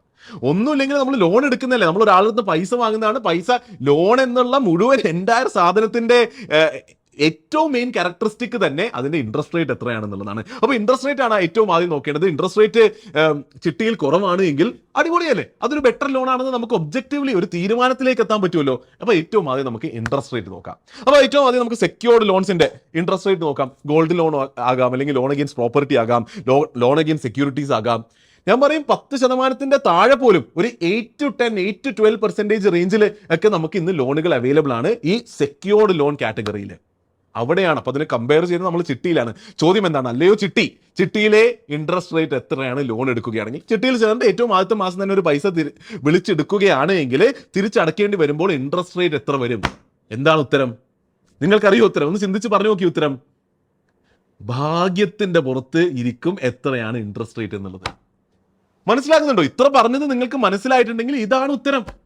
അതിലേക്ക് കയറുമ്പോൾ, ചിട്ടിയിൽ ചേരുമ്പോൾ നമുക്കറിയില്ല നമ്മൾ എത്ര ഇൻട്രസ്റ്റ് റേറ്റ് കൊടുക്കേണ്ടി വരുമെന്ന്. ലോൺ എടുക്കുകയാണെങ്കിൽ ആദ്യത്തെ മാസമോ മൂന്നാമത്തെ മാസമോ അഞ്ചാമത്തെ മാസമോ വിളിച്ചെടുക്കുകയാണെങ്കിൽ എത്രയായിരിക്കും ആ വിളിച്ചെടുക്കുന്ന തുകയുടെ പുറത്ത് കൊടുക്കേണ്ടി വരുന്ന ഇൻട്രസ്റ്റ് റേറ്റ് കൊടുക്കേണ്ടി വരുമെന്നുള്ളത് തീർച്ചയാണ്. അത് എത്ര ഇൻട്രസ്റ്റ് റേറ്റ് ഉണ്ടാകുമെന്ന് അറിയില്ല. അൺനോൺ ആയിട്ട്, അൺസർട്ടൺ ആയിട്ടുള്ള ഒരു സംഭവത്തിലേക്കാണ് ആൾക്കാർ ചേരുന്നത്. കാരണം ഭാഗ്യത്തിന്, നമ്മൾ നേരത്തെ കഥ പറഞ്ഞതുപോലെ ആ ഭാഗ്യത്തിന്റെ പുറത്ത് ഡിപ്പെൻഡ് ചെയ്തിരിക്കും. ഞാൻ വിളിച്ചെടുത്തപ്പോൾ വേറെ ആരും വിളിക്കാൻ വന്നില്ല, ഒട്ടും അഗ്രസീവ് ആയില്ല, ലേലം ഒന്നും പോകാതെ, നേരത്തെ എക്സാമ്പിളിലേക്ക് തന്നെ തിരിച്ചു പോവുകയാണ്. 20,000 ബോട്ടായിരുന്നു, ഞാൻ വിളിക്കാൻ ചെന്നപ്പോൾ ആരും വന്നില്ല. 5% കമ്മീഷൻ നമ്മുടെ നടത്തുന്ന ആൾ പോകുന്നുണ്ട്. എനിക്ക് 19,500 രൂപ തന്നെ നേരെ കിട്ടി ആദ്യത്തെ മാസം. പ്രാക്ടിക്കലി ഇത് ഒരിക്കലും നടക്കില്ല എന്ന് മനസ്സിലാക്കണം. നാട്ടിൽ ചിട്ടീനെ പറ്റി കുറച്ച് അറിവുള്ളവർക്ക് അറിയാം. ആദ്യത്തെ എത്രയോ മാസങ്ങളും ഫുൾ കോമ്പറ്റീഷനാണ്, എല്ലാവർക്കും പൈസ വേണം. പൈസയുടെ ആവശ്യത്തിനാണ് കൂടുതൽ പേര് ചിട്ടിയിൽ ചേരുന്നത്. അപ്പോൾ ആദ്യത്തെ മാസം ഭയങ്കര കോമ്പറ്റേറ്റീവ് ആയിരിക്കും. പക്ഷെ നമ്മൾ പറയുന്നത് ബെസ്റ്റ് കേസ് സിനാരിയോ ആണ്. നമ്മൾ പോയ മാസം ആരും അഗ്രസീവ്ലി വിളിക്കാൻ വന്നില്ല. അതുകൊണ്ട് നമുക്ക് ഒരു വിളിയും ഇല്ലാതെ സിമ്പിളായിട്ട് ഫുൾ 19,500 രൂപ കിട്ടി. എന്നിട്ട് നമ്മൾ ആഗ്രഹിക്കുകയാണ്, കാരണം ഭാഗ്യം വേണമല്ലോ നമുക്ക് ബെറ്റർ ഇൻട്രസ്റ്റ് റേറ്റ് കിട്ടാനായിട്ട്. ബാക്കി 10 മാസത്തിൽ 9 മാസവും ഭയങ്കര അതിഭീകര വിളി വന്നു. ഭയങ്കര ഏറ്റവും അഗ്രസീവ് ആയിട്ടുള്ള ലേലം വിളി വന്നു. ഏറ്റവും കുറവ്, നേരത്തെ പറഞ്ഞില്ലേ 30% ഏറ്റവും കുറവ് വിളിക്കാൻ പറ്റുള്ളൂ. അപ്പോൾ 14,000 രൂപയുടെ വിളിയാണ് ബാക്കി എല്ലാ മാസവും വന്നത്. ഒരിക്കലും കുറച്ചൊരു 5-ാമത്തെയോ 6-ാമത്തെ മാസം വന്നാൽ ഒരിക്കലും പ്രാക്ടിക്കലി അങ്ങനത്തെ അഗ്രസീവ് വിളികൾ വരില്ല. പക്ഷെ നമ്മൾ അസ്യൂം ചെയ്യുകയാണ്. അങ്ങനെ ഒരു വലിയ ഭാഗ്യത്തിന്റെ സിനാരിയോ വന്നാൽ നമ്മുടെ ഇൻട്രസ്റ്റ് റേറ്റ് നിയർലി ഒരു 1-2% ഉണ്ടാവുള്ളൂ. അടിപൊളിയല്ലേ? കേൾക്കുന്ന ആളായിരിക്കുമ്പോൾ സൂപ്പർ ആണല്ലോ. 1-2% ലോൺ ഇൻട്രസ്റ്റ് റേറ്റിൽ ലോൺ കിട്ടുക എന്ന് പറയുന്നത് അടിപൊളിയല്ലേ? അപ്പോൾ തിയറിറ്റിക്കലി പറയുകയാണെങ്കിൽ ഭാഗ്യത്തിന്റെ പുറത്ത് ബേസ് ചെയ്തിട്ട് ഒരു 1% മുതൽ 18% വരെ ആയിരിക്കും ചിട്ടി വിളിച്ചെടുത്താൽ അത് തിരിച്ചടക്കുമ്പോൾ വരുന്ന ഇൻട്രസ്റ്റ് റേറ്റ്. മനസ്സിലാകുന്നു എന്ന് വിശ്വസിക്കുന്നു. അപ്പൊ എത്രയാണ്? സെക്യൂർഡ് ലോണിന്റെ കേസിൽ ഒരു 8 to 10% ആണ് എന്നുണ്ടെങ്കിൽ ഇവിടെ വരുന്നത് എത്രയാണ്? 1 to 18% ആണ്, ഡിപ്പെൻഡന്റ് ഓൺ ലക്ക്. അപ്പോൾ ലക്കിന്റെയും ഒരു ഹൈ പ്രോബബിൾ ഫിഗർ ഒക്കെ എത്ര വരുമെന്ന് ചോദിച്ചാൽ ഞാൻ ഈ പറഞ്ഞ പോലെ ഐഡിയൽ കേസ് ഒന്നും ഒരിക്കലും ഉണ്ടാവില്ല. ചിട്ടിയെ പറ്റി കുറച്ചെങ്കിലും അറിയുന്നവർക്ക് അറിയാം, ആദ്യകാലങ്ങളിൽ വളരെ അഗ്രസീവ് വിളി ഉണ്ടാകും, തീർച്ചയായിട്ടും ഉണ്ടാകും എന്നിരിക്കെ ശരിക്കും മോസ്റ്റ് ഓഫ് ദ കേസസിലും സെക്യൂർഡ് ലോണിനേക്കാളും ഹയർ ഇൻട്രസ്റ്റ് റേറ്റിലാണ് വരിക. അപ്പൊ ഇൻട്രസ്റ്റ് റേറ്റിന്റെ കാര്യത്തിൽ ഒരു തീരുമാനമായല്ലോ. ശരിയാണ്, ചെറിയ ഇൻട്രസ്റ്റ് റേറ്റിൽ കിട്ടാൻ സാധ്യതയുണ്ട്, പക്ഷെ സാധ്യത വളരെ കുറവാണ്. അത് ലക്കിന് വിട്ടുകൊടുക്കുകയാണ്. ഇങ്ങനെയുള്ള കാര്യങ്ങളൊന്നും ലക്കിന് വിട്ടുകൊടുക്കേണ്ട കാര്യമാണെന്ന് ഞാൻ വിശ്വസിക്കുന്നില്ല. ഇതെന്താണിത്? ഞാനൊരു ലോൺ എടുക്കുമ്പോൾ എനിക്ക് അറിയ പോലുമില്ല എത്ര ഇൻട്രസ്റ്റ് റേറ്റ് ആവുന്നത്. ചിലപ്പോൾ വലിയ ഇൻട്രസ്റ്റ് റേറ്റ് പോലും ആയേക്കാം എന്നിരിക്കെ അങ്ങനെ ഒരു ഫൈനാൻഷ്യൽ ഡിസിഷനിലേക്ക് ഒരിക്കലും പോകുന്നത് ശരിയാണെന്ന് ഞാൻ വിശ്വസിക്കുന്നില്ല. അപ്പൊ അതൊന്നാണ്, ഇൻട്രസ്റ്റ് റേറ്റിന്റെ കാര്യത്തിൽ ചർച്ച നടന്നു. ഇനി രണ്ട് ഡിസ്കസ് ചെയ്യേണ്ടത് ആക്സസിബിലിറ്റിയാണ്. സെക്യൂർഡ് ലോണിന്റെ കേസിൽ നമ്മുടെ കയ്യിൽ ഗോൾഡ് ഉണ്ട് എങ്കിൽ, നമ്മുടെ കയ്യിൽ സെക്യൂരിറ്റീസ് ഉണ്ടെങ്കിൽ, നമ്മുടെ കയ്യിൽ ഒരു വീടും പുരയുടെയും എല്ലാം റെഡി ആയിട്ടുണ്ട് എങ്കിൽ നമുക്ക് പെട്ടെന്നാണ് പൈസയുടെ ആവശ്യം, പെട്ടെന്നൊരു ലോണിന്റെ ആവശ്യമുണ്ടെങ്കിൽ പെട്ടെന്ന് നമുക്ക് ബാങ്കിലേക്ക് പോകാം, NBFCയിലേക്ക് പോകാം, ലോൺ പ്രൊവൈഡറിലേക്ക് പോകാം. ആ ആവശ്യം നിലനിൽക്കെ തന്നെ നമുക്ക് ലോൺ അറേഞ്ച് ചെയ്യാം. എന്നാൽ ചിട്ടിയുടെ കേസിൽ ഒരു മാസം നമുക്കൊരു പോയിന്റിൽ ഒരു ആവശ്യം വന്നു, എന്നാൽ ചിട്ടിയുടെ വിളിയുള്ളത് അടുത്ത മാസത്തിന്റെ ഏതോ ഒരു തീയതിയാണെങ്കിൽ അതുവരെ വെയിറ്റ് ചെയ്യണം. അതുവരെ വെയിറ്റ് ചെയ്ത് നമ്മൾ ചെന്നിട്ട് ആ ഡേറ്റിലേ നമുക്ക് ലോൺ കിട്ടുകയുള്ളൂ. നമ്മുടെ ആവശ്യം ആവശ്യം കഴിഞ്ഞിട്ട് 20 ദിവസത്തിന് ശേഷമായിരിക്കാം ചിട്ടിയുടെ വിളി നടക്കുന്നത്. അപ്പോൾ ആക്സസിബിലിറ്റിയിലും ഞാൻ പറയും ചിട്ടി ലോ ആണ്, സെക്യൂർഡ് ലോൺ ഹൈ ആണ്. അപ്പോഴും ഞാൻ ചിന്തിച്ചു, ശരി, അങ്ങനെയാണെങ്കിൽ പിന്നെ എന്തുകൊണ്ടാണ് ആൾക്കാർ എത്ര അധികം ആൾക്കാരാണെന്ന് അറിയോ ലോൺ എന്ന രീതിയിൽ ചിട്ടി നല്ലതാണെന്ന് പറയുന്നത്? അവിടെയാണ് മൂന്നാമത്തെ പോയിന്റ് പറയുന്നത്, കൊളാറ്ററൽ അല്ലെങ്കിൽ ഈട് എന്നുള്ള പോയിന്റ്. ഈ സെക്യൂർഡ് ലോണിന്റെ കേസിൽ ഗോൾഡ് വേണം, അല്ലെങ്കിൽ നോർമൽ ലാൻഡ് ഒന്നും പോരാ, അതിലൊരു ബിൽഡിംഗ് വേണ്ടി വരും, അല്ലെങ്കിൽ സെക്യൂരിറ്റീസ് വേണ്ടി വരും, മേ ബി കുറച്ചും കൂടി സിബിൽ ചെക്ക് ചെയ്യുന്നുണ്ടാകാം. അപ്പോൾ ബാങ്കും NBFCയും സാധാരണക്കാരന് ആക്സസിബിൾ ആയിട്ടുള്ള പോപ്പുലർ ആയിട്ടുള്ള ബാങ്കുകളും NBFCസും കുറച്ച് സ്ട്രിക്റ്റ് ആണ്, ശരിയല്ലേ? കുറച്ച് സ്ട്രിക്റ്റ് ആണ്. എന്നാൽ ചിട്ടിയുടെ കേസിൽ നമ്മൾക്ക് ആക്സസിബിൾ ആയിട്ടുള്ള ചിറ്റ് ഫണ്ട് ഓർഗനൈസേഷൻസ് കൊളാട്രലിന്റെ കേസിൽ അത്ര സ്ട്രിക്റ്റ് അല്ല, കുറച്ച് ലീനിയന്റ് ആണ്. ഇപ്പോൾ സാധാരണ ഒരു സ്ഥലം കിടക്കുന്നുണ്ട്, ആ സ്ഥലം അതിൽ ബിൽഡിംഗ് ഒന്നും ഇല്ല എങ്കിൽ പോലും അതുപോലും കൊളാട്രലായിട്ട് കൊടുക്കാൻ പറ്റും. അപ്പോൾ കൊളാട്രലിന്റെ കേസിൽ ഇൻഫാക്ട് വേറൊരു സംഭവം കേട്ടത്, ഗവൺമെന്റ് ജോലിയുള്ള ഒരാൾ ഗ്യാരണ്ടി ആയിട്ട് കൊളാട്രൽ നിന്നാലും KSFE പോലുള്ള സാധനങ്ങളിൽ നിന്ന് അതും കൊളാട്രലായിട്ട് എടുക്കും. അപ്പൊ അങ്ങനെ കൊളാട്രലിന്റെ കേസ് കുറച്ച് ലീനിയന്റ് ആയതുകൊണ്ട് ലോൺ കിട്ടും. അപ്പൊ ഞാൻ മനസ്സിലാക്കുന്നത്, അപ്പൊ ഞാൻ ചെറുതായി വെർഡിക്റ്റിലേക്ക് വരികയാണ്. Is chit funds A good loan instrument എന്നാണല്ലോ നമ്മുടെ ചോദ്യം. ഇത് നല്ലൊരു ലോൺ ഇൻസ്ട്രുമെന്റ് ആണോ എന്ന് ചോദിച്ചാൽ ഞാൻ പറയും ഒരിക്കലും നല്ലൊരു ലോൺ ഇൻസ്ട്രുമെന്റ് അല്ല. കാരണം രണ്ടിലും ഈട് വെക്കണം എന്നിരിക്കെ നല്ലൊരു ഈടുള്ള ആളെ സംബന്ധിച്ചിടത്തോളം, അതായത് നല്ലൊരു കൊളാട്രൽ ഉള്ള ഒരാളെ സംബന്ധിച്ചിടത്തോളം, ഫിക്സ്ഡ് ആയിട്ടുള്ള ലോ ഇൻട്രസ്റ്റ് റേറ്റ് കിട്ടുന്നു എന്നുള്ളത് സംബന്ധിച്ചിടത്തോളം, ഭാഗ്യത്തിന് ജീവിതത്തിന് വിട്ടുകൊടുക്കുന്നില്ല എന്നുള്ളത് ഉൾപ്പെടെ ആക്സസിബിലിറ്റി കൂടുതലാണെന്നിരിക്കെ എന്തുകൊണ്ടും നോർമൽ ആയിട്ടുള്ള സെക്യൂർ ലോൺസ് ആണ് നല്ലത്. എന്നാൽ ചിട്ടിയുടെ കേസിൽ അപ്പൊ ചിട്ടി ആർക്കാണ് നല്ലൊരു ലോൺ ഇൻസ്ട്രുമെന്റ് ആകുന്നത്? ചിന്തിച്ച് നോക്കുമ്പോൾ മനസ്സിലാകുന്നത് സാധാരണക്കാരിലും സാധാരണക്കാരനായിട്ടുള്ള നല്ല കൊളാട്രലുള്ള ഹൈ ക്വാളിറ്റി കൊളാട്രൽ ഇല്ലാത്തവർക്ക്, അപ്പൊ അവർക്ക് മറ്റ് നല്ല ലോൺ ഓപ്ഷൻസിലേക്കുള്ള ആക്സസിബിലിറ്റി കുറവായിരിക്കെ അവർക്ക് മേ ബി ചിട്ടി നല്ലൊരു ലോൺ ഇൻസ്ട്രുമെന്റ് ആയിരിക്കും. ഇതാണ് ഞാൻ മനസ്സിലാക്കുന്നത്. നിങ്ങൾക്കും തീർച്ചയായിട്ടും ചിന്തിച്ച് നോക്കാം, നിങ്ങളുടെ അഭിപ്രായങ്ങൾ എന്താണെങ്കിലും താഴെ രേഖപ്പെടുത്താം. അങ്ങനെയാണെങ്കിൽ നമുക്ക് അടുത്ത സെക്ഷനിലേക്ക് കടക്കാം. ചിട്ടി നല്ലൊരു സേവിങ്സ് അല്ലെങ്കിൽ ഒരു ഇൻവെസ്റ്റ്മെന്റ് ഓപ്ഷൻ ആണോ? അപ്പൊ ഇവിടെയും നമ്മൾ ലോണിന്റെ കേസിൽ എങ്ങനെയാണോ സ്റ്റഡി ചെയ്തത് അങ്ങനെ തന്നെ ചെയ്യാം. അതായത് എങ്ങനെയാണ് തീരുമാനത്തിലേക്ക് എത്തുക? നമുക്ക് ചിട്ടിയെ അതിനോട് സിമിലർ ആയിട്ടുള്ള സേവിങ്സ് അല്ലെങ്കിൽ ഇൻവെസ്റ്റ്മെന്റ് ഓപ്ഷൻസ് ആയിട്ട് കമ്പയർ ചെയ്യണം. ചിട്ടിയുടെ കേസിൽ മാസം പൈസ ഇടാൻ പറ്റും, ലംസം അല്ല, എന്നാൽ മാസം പൈസ ഇൻവെസ്റ്റ് ചെയ്യുന്ന ഒരു മോഡലാണ് നമുക്ക് ചിട്ടിയിലുള്ളത്. അപ്പോൾ മന്ത്ലി ഇൻസ്റ്റാൾമെന്റ് പോസിബിൾ ആയിരിക്കണം. പിന്നെന്താ, മാർക്കറ്റ് ലിങ്ക്ഡ് അല്ല ചിട്ടി, അല്ലേ? മാർക്കറ്റ് എത്ര കയറിയാലും ഇറങ്ങിയാലും ഒക്കെ ഒരു സ്റ്റേബിൾ റിട്ടേൺസ് തരുന്ന ഒരു ഇൻസ്ട്രുമെന്റ് ആണ്. അപ്പൊ നോൺ മാർക്കറ്റ് ലിങ്ക്ഡ് ആയിട്ടുള്ള ഒരു സംഭവത്തിനായിരിക്കും നമ്മൾ കമ്പയർ ചെയ്യാൻ എടുക്കേണ്ടത്. പിന്നെ റിട്ടേൺസ് നോക്കുകയാണെങ്കിൽ പൊതുവെ low returns low risk instrument ആയിട്ട് നമുക്ക് ചിട്ടിയെ പറയാം. അപ്പൊ ഇവിടെ നമ്മൾ കമ്പാരിസൺ എടുക്കുന്ന ഇൻസ്ട്രുമെന്റും ലോ റിസ്ക് ലോ റിട്ടേൺ ആയിരിക്കണം. അപ്പൊ അങ്ങനെ നിലവിലുള്ള മന്ത്ലി ഇൻസ്റ്റാൾമെന്റ് പോസിബിൾ ആയിട്ടുള്ള ഇൻവെസ്റ്റ്മെന്റ് ഓപ്ഷൻസ് നോക്കുകയാണെങ്കിൽ മ്യൂച്വൽ ഫണ്ട്സ് ഉണ്ട്, സ്റ്റോക്ക് ബാസ്ക്കറ്റ്സ് സ്റ്റോക്കിന്റെ പോർട്ട്ഫോളിയോകളുണ്ട്, അതുപോലെ RD റെക്കറിംഗ് ഡെപ്പോസിറ്റ് ഉണ്ട്. അപ്പോൾ നമ്മളിപ്പോൾ പറയുന്ന ക്രൈറ്റീരിയകളൊക്കെ അപ്ലൈ ചെയ്യുമ്പോൾ മ്യൂച്വൽ ഫണ്ടും സ്റ്റോക്കിന്റെ ബാസ്ക്കറ്റുകളും എല്ലാം പുറത്തു പോയിട്ട് റിക്കറിംഗ് ഡെപ്പോസിറ്റ് മാത്രമാണ് ബാക്കി നിൽക്കുക. അപ്പോൾ നമുക്കിവിടെ ചിട്ടിയെ RDയുമായിട്ട് കമ്പയർ ചെയ്യാം, അതിലൂടെ നമുക്കൊരു തീരുമാനത്തിലേക്ക് എത്താം. ലോണിന്റെ കേസിലുള്ള പോലെ തന്നെ ഏറ്റവും ആദ്യം കമ്പയർ ചെയ്യുന്നത് ഇതിന്റെ പുറത്ത് നമുക്ക് കിട്ടുന്ന ഇൻട്രസ്റ്റ് റേറ്റ് ആണ്. കാരണം നമ്മളത് പൈസ നിക്ഷേപിക്കുകയാണല്ലേ, നമ്മൾ ഇൻവെസ്റ്റ് ഇൻവെസ്റ്റ് ചെയ്യുമ്പോൾ നമ്മുടെ പണം ഗ്രോ ചെയ്യണം. ആ പണം ഗ്രോ ചെയ്യുന്ന റേറ്റ് അവർ തരുന്ന ഇൻട്രസ്റ്റ് റേറ്റിന്റെ പുറത്ത് ഡിപ്പെൻഡന്റ് ആണ്. അപ്പോൾ ഹയർ ഇൻട്രസ്റ്റ് റേറ്റ് ആണെങ്കിൽ ഗിവൺ റിസ്ക് സിമിലർ ആണ്, റിട്ടേൺ സിമിലർ ആണ് എന്നിരിക്കെ ഹയർ ഇൻട്രസ്റ്റ് റേറ്റ് ഉള്ളതാണോ ബെറ്റർ ഇൻവെസ്റ്റ്മെന്റ് ഓപ്ഷൻ? തീർച്ചയായിട്ടും അതിൽ വേറെ ചർച്ചയില്ല. അപ്പോൾ അങ്ങനെയാണെങ്കിൽ ഇൻട്രസ്റ്റ് റേറ്റ് നമുക്ക് കമ്പയർ ചെയ്യാം. അപ്പോൾ ഈ പോപ്പുലർ ബാങ്കുകൾ ഓഫർ ചെയ്യുന്ന ആർ ഡിയുടെ റിട്ടേൺസ് നോക്കുകയാണെങ്കിൽ എത്രയാണ്? ഒരു 6 മുതൽ 7.5% വരെ പോലും ആർ ഡിക്ക് റിട്ടേൺസ് കിട്ടുന്നുണ്ട്. അപ്പോൾ അവിടെയാണ് ചോദ്യം വരുന്നത്, ചിട്ടിയുടെ ഇൻട്രസ്റ്റ് റേറ്റ് എത്രയാണ്? അല്ലെങ്കിൽ ചിട്ടിയിൽ നമ്മൾ പൈസ ഇടുകയാണ്, എല്ലാ മാസവും പൈസ ഇട്ടിട്ട് അവസാനം വരെ ഇരിക്കുകയാണ്, അതിനൊരു സേവിങ്സ് അല്ലെങ്കിൽ ഇൻവെസ്റ്റ്മെന്റ് ഓപ്ഷനായിട്ട് ഉപയോഗിക്കുകയാണെങ്കിൽ എത്ര ഗ്രോത്ത് റേറ്റ് കിട്ടും, അല്ലെങ്കിൽ എത്ര ഇൻട്രസ്റ്റ് റേറ്റ് കിട്ടും? എന്താണ് ഉത്തരം? ഇത്ര കേട്ടിട്ട് നിങ്ങൾക്ക് ഇതിന്റെ ഉത്തരം പറയാൻ പറ്റില്ല, മോശമാണ്. ഒന്ന് ആലോചിച്ച് പറഞ്ഞു നോക്കിയേ. ഉത്തരം നേരത്തെ തന്നെയാണ്. അത് ലക്കിൽ ഡിപ്പെൻഡന്റ് ആണ്, നമ്മുടെ ഭാഗ്യത്തിന്റെ പുറത്ത് ഡിപ്പെൻഡന്റ് ആണ്. നേരത്തെ പറഞ്ഞതുപോലെ തന്നെ ഒരു റേഞ്ച് ആണ്. വളരെ മോശം ഭാഗ്യമാണെങ്കിൽ നമ്മുടെ റിട്ടേൺസ് നെഗറ്റീവ് പോലും ആകാം. ഇൻവെസ്റ്റ്മെന്റിന്റെ പുറത്തുള്ള റിട്ടേൺസ് നെഗറ്റീവ് പോലും ആകാം. മാക്സിമം മേ ബി ഒരു 14% കിട്ടിയേക്കാം. പക്ഷെ നിങ്ങൾക്ക് ഇത്രയും കേട്ടോണ്ട് അറിയാലേ 14% കിട്ടാനുള്ള സാധ്യത വളരെ കുറവാണ്.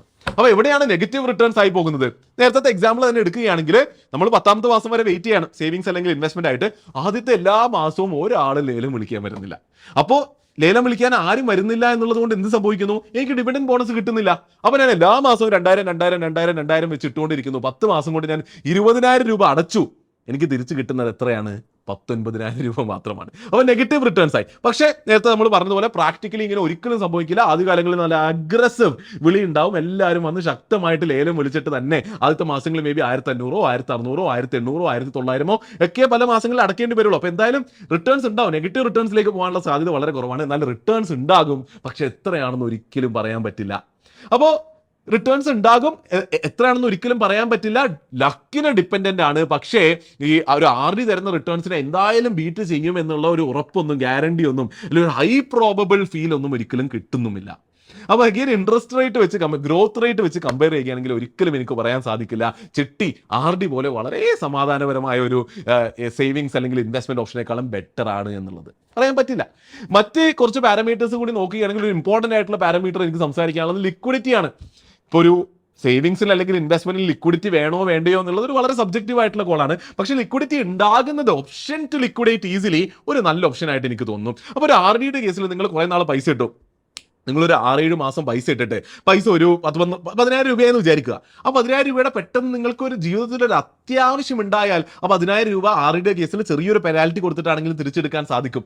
എന്നാൽ അത് ചിട്ടിയുടെ കേസിലാണെങ്കിൽ ഒരു 5-6 മാസം കഴിഞ്ഞിട്ട് നിങ്ങൾക്ക് അതിനെ ആ ഒരു പൈസയെ ലിക്വിഡേറ്റ് ചെയ്ത് പുറത്തേക്ക് എടുക്കണം എന്ന് പറഞ്ഞാൽ കുറച്ച് പാടാണ്. ആകെ ഓപ്ഷൻ ഉള്ളത് ആ ചിട്ടി വിളിച്ചെടുക്കുക എന്നുള്ളതാണ്. പക്ഷെ അവിടെ കൊളാട്രൽ കൊടുക്കേണ്ടി വരും. നിങ്ങൾക്ക് കൊളാട്രൽ കൊടുക്കാൻ താല്പര്യമില്ല. നിങ്ങൾ ഇതിനൊരു പ്യുവർ ഇൻവെസ്റ്റ്മെന്റ് ഓപ്ഷൻ ആയിട്ടാണല്ലോ കാണുന്നത്. അതാണല്ലോ ഈ ഒരു സെഗ്മെന്റിന്റെ ചർച്ച. അപ്പോൾ ഒന്ന് നിങ്ങൾക്ക് ലിക്വിഡിറ്റി അപ്പോൾ അവിടെ വളരെ കുറവാണ്. നിങ്ങൾക്ക് ജീവിതത്തിൽ പെട്ടെന്നൊരു ആവശ്യം വന്നാൽ പൈസയായിട്ട് പുറത്തേക്ക് ഇറങ്ങാൻ, ഒരു കൊളാട്രൽ കൊടുക്കാതെയൊക്കെ ഇറങ്ങാൻ വളരെ അധികം പാടാണ് എന്നുകൂടി നിലനിൽക്കെ ഞാൻ വിശ്വസിക്കുന്നത് ആസ് എൻ ഇൻവെസ്റ്റ്മെന്റ് അല്ലെങ്കിൽ ഒരു സേവിങ്സ് ഓപ്ഷൻ പോലും ചിട്ടി നല്ലൊരു സംഭവമല്ല. അപ്പോൾ ഇവിടെയാണ്. അപ്പോൾ ഇത്രയൊക്കെ കാര്യങ്ങൾ മനസ്സിലാക്കിയിട്ടുണ്ടെങ്കിൽ വളരെ ശക്തമായിട്ട് തന്നെ നമുക്ക് നമ്മുടെ കൺക്ലൂഷനിലേക്ക് പോകാം. അപ്പോൾ കൺക്ലൂഷനിൽ എനിക്ക് പറയാനുള്ള സംഭവം എന്താണെന്ന് വെച്ചാൽ, ചിട്ടി എന്നുള്ള ആ ഒരു ഇൻസ്ട്രുമെന്റിന്റെ ഉദ്ദേശശുദ്ധി ഞാൻ മനസ്സിലാക്കുന്നു. അതിന്റെ ഒറിജിനൽ ഒബ്ജക്റ്റീവ് ഞാൻ മനസ്സിലാക്കുന്നു. അത് തുടക്ക കാലഘട്ടത്തിൽ എങ്ങനെ നമ്മുടെ സമൂഹത്തെ സഹായിച്ചു എന്നുള്ളത് ഞാൻ മനസ്സിലാക്കുന്നു. കാരണം സേവിങ്സ് എന്നുള്ളൊരു കോൺസെപ്റ്റേ ഇല്ലാതിരുന്ന ഒരു ജനതയിലേക്ക് സേവിങ്സിന്റെ ഒരു ചിന്തയെ കൊണ്ടുവന്നതൊക്കെ ചിട്ടി തന്നെയാണ്. അപ്പൊ അങ്ങനെയൊക്കെ കുറേ നല്ല കാര്യങ്ങൾ അതിൽ തീർച്ചയായിട്ടും ഉണ്ട്. പക്ഷെ ഇന്ന് ഞാൻ പറയുകയാണെങ്കിൽ അതൊരു കോംപ്ലിക്കേറ്റഡ് ആയിട്ടുള്ള, ആൾക്കാർക്ക് കാര്യങ്ങൾ വ്യക്തമായി മനസ്സിലാക്കാൻ പറ്റാത്ത ഒരു പ്രിമിറ്റീവ് ഫൈനാൻഷ്യൽ ഇൻസ്ട്രുമെന്റ് ആണ്. ഇല്ല, ഒരു പ്രാചീനമായ ഒരു ഫൈനാൻഷ്യൽ ഇൻസ്ട്രുമെന്റ് ആണ്. എന്നാൽ ഇന്നും അൺഫോർച്ചുനേറ്റ്ലി, വിഷമകരമായിട്ട് ആൾക്കാർ എല്ലാവരും, അപ്പൊ അതിൽ കുറച്ച് ന്യൂവാൻസസ് ഉണ്ട്, അതിലേക്ക് ഞാൻ വരാം, എല്ലാവരും ഇന്നും അതിനെ വളരെ പോപ്പുലർ ആയിട്ട് ഒരു സേവിങ്സ് അല്ലെങ്കിൽ ഇൻവെസ്റ്റ്മെന്റ് ഇൻസ്ട്രുമെന്റ് ആയിട്ടും ഒരു ലോൺ ഇൻസ്ട്രുമെന്റ് ആയിട്ട് ഉപയോഗിച്ചുകൊണ്ടിരിക്കുന്നു. അതിന്റെ ആവശ്യമുണ്ടോ എന്ന് ചോദിച്ചാൽ ഒരിക്കലും ഇല്ല എന്നുള്ളതാണ് എൻ്റെ അഭിപ്രായം. അപ്പൊ ഞാൻ ചിന്തിക്കുകയാണ്, ഇത് എന്തുകൊണ്ടാണ് പിന്നെയും ഇത്രയും പോപ്പുലർ ആകുന്നത് എന്നുള്ളത്. അപ്പൊ അവിടെ ഏറ്റവും ആദ്യത്തെ റീസൺ കൾച്ചറൽ അല്ലെങ്കിൽ സോഷ്യൽ ആയിട്ടുള്ള റീസൺ ആണ്. കാരണം നമ്മുടെ ഇടയിൽ ഇത് എത്രയും പോപ്പുലർ ആണ് നമുക്കറിയാം. നമ്മുടെ ചുറ്റും എല്ലാവരും ഇത് ചെയ്യുന്നു. നമ്മുടെ പാരന്റ്സ് അതിനെ പ്രൊമോട്ട് ചെയ്യുന്നു, അല്ലെങ്കിൽ നമ്മുടെ ചുറ്റും നമ്മുടെ മുതിർന്നവർ പറയുന്നു ചിട്ടിയിൽ പൈസ ഇടാൻ പറയുന്നു. പിന്നെ പരിചയക്കാർ പലരും ചിട്ടി നടത്തുന്നുണ്ടാവും. അപ്പോൾ ആ ഒരു സോഷ്യൽ ഒബ്ലിഗേഷനിൽ നിന്ന് പലരും ചിട്ടിയിൽ പൈസ ഇടേണ്ടി വരുന്നു. ശരിയല്ലേ? അപ്പോൾ ഒരു നാടിന്റെ കൾച്ചറിന്, ആ നാട്ടിലെ പ്രാക്ടീസസിൽ വലിയൊരു ഇൻഫ്ലുവൻസ് ഉണ്ട്.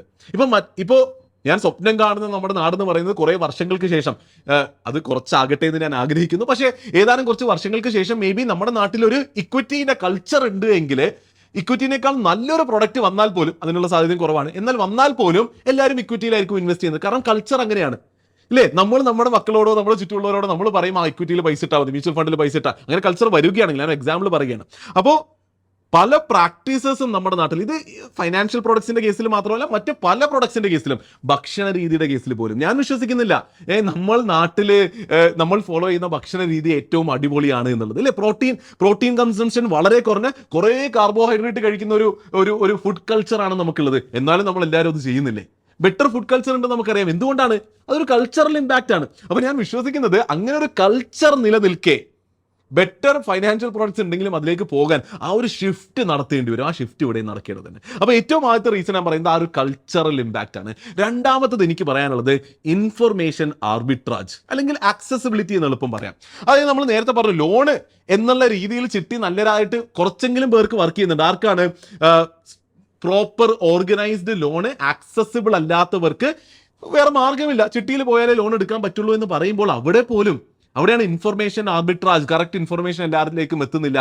കറക്റ്റ് ലെൻഡിങ് ഓർഗനൈസേഷൻസിന്റെ ആക്സസ് എല്ലാവർക്കും എത്തുന്നില്ല. ഇന്ന് മൈക്രോ ഫൈനാൻസ് ഓർഗനൈസേഷൻസ് കുറേയധികം അവൈലബിൾ ആണ്. ബ്ലൂ കോളർ ആൾക്കാർക്ക് മാത്രം ലോൺ കൊടുക്കുന്ന ഓർഗനൈസേഷൻസും കമ്പനികളും മുന്നിലേക്ക് വരുന്നുണ്ട്. ലെൻഡിങ് ടെക് എന്നുള്ളത് ഒരു വലിയ മേഖലയായി വന്നുകൊണ്ടിരിക്കുകയാണ്. എല്ലാവരും ലെൻഡിങ്ങിലേക്ക് ഇറങ്ങിയാണ്. ലെൻഡിങ്ങിലുള്ള ഓപ്പർച്യൂണിറ്റി മനസ്സിലാക്കി പെനിട്രേഷൻ കൂട്ടാനുള്ള വർക്ക് നടക്കുന്നുണ്ട്. അപ്പോൾ ആ ഒരു ഇൻഫർമേഷൻ അറിയാത്തത് കൊണ്ടും അത് ആക്സസിബിൾ അല്ലാത്തതും ഒരു റീസൺ ആണ് ആൾക്കാർ ഇപ്പോഴും നല്ല കൊളാട്രൽ ഇല്ലാത്തവർ ഇന്നും ചിട്ടിയെ ഒരു ലോൺ ഇൻസ്ട്രുമെന്റ് ആയിട്ട് ഉപയോഗിക്കാനായിട്ട്. അപ്പോൾ എൻ്റെ അഭിപ്രായം പറയാനാണെങ്കിൽ ഇതൊക്കെയാണ് എൻ്റെ ചിന്ത. ശരിക്കും ഞാൻ ചിന്തിക്കുകയാണെങ്കിൽ തുടക്കത്തിൽ പറഞ്ഞ പോലെ ഡോക്ടറായ എൻ്റെ ഉപ്പയും ഗൾഫിലുള്ള എൻ്റെ കൊച്ചാപ്പയും അങ്ങനെ നല്ല കൊളാട്രൽ കൊടുക്കാൻ സാധിക്കുന്നവർക്ക് ഒരു ലോൺ ഇൻസ്ട്രുമെന്റ് ആയിട്ട് ചിട്ടിയെ ഉപയോഗിക്കേണ്ട ആവശ്യമില്ല.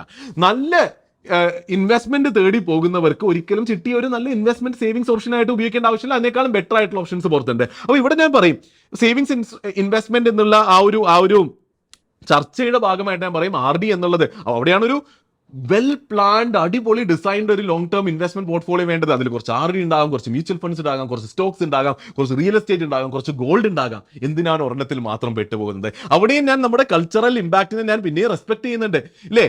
അതായത് ഫൈനാൻസിനെ പറ്റി വലുതായി ചിന്തിക്കാത്ത ഒരു ജനതയെ മേ ബി ഒരു സേവിങ്സിന്റെ ശീലിപ്പിച്ചത് ചിട്ടി ആയിരിക്കാം. അതിന് നമുക്ക് ചിട്ടിയോട് നന്ദി പറയാം. പക്ഷേ മുന്നിലേക്കുള്ള ഒരു വെൽ പ്ലാൻഡ് അടിപൊളിയായിട്ടുള്ള ഫൈനാൻഷ്യൽ ഫ്രീഡത്തിലേക്കുള്ള വളരെ വെൽ പ്ലാൻഡ് ഫൈനാൻഷ്യൽ ജേർണിയിൽ എനിക്ക് തോന്നുന്നില്ല.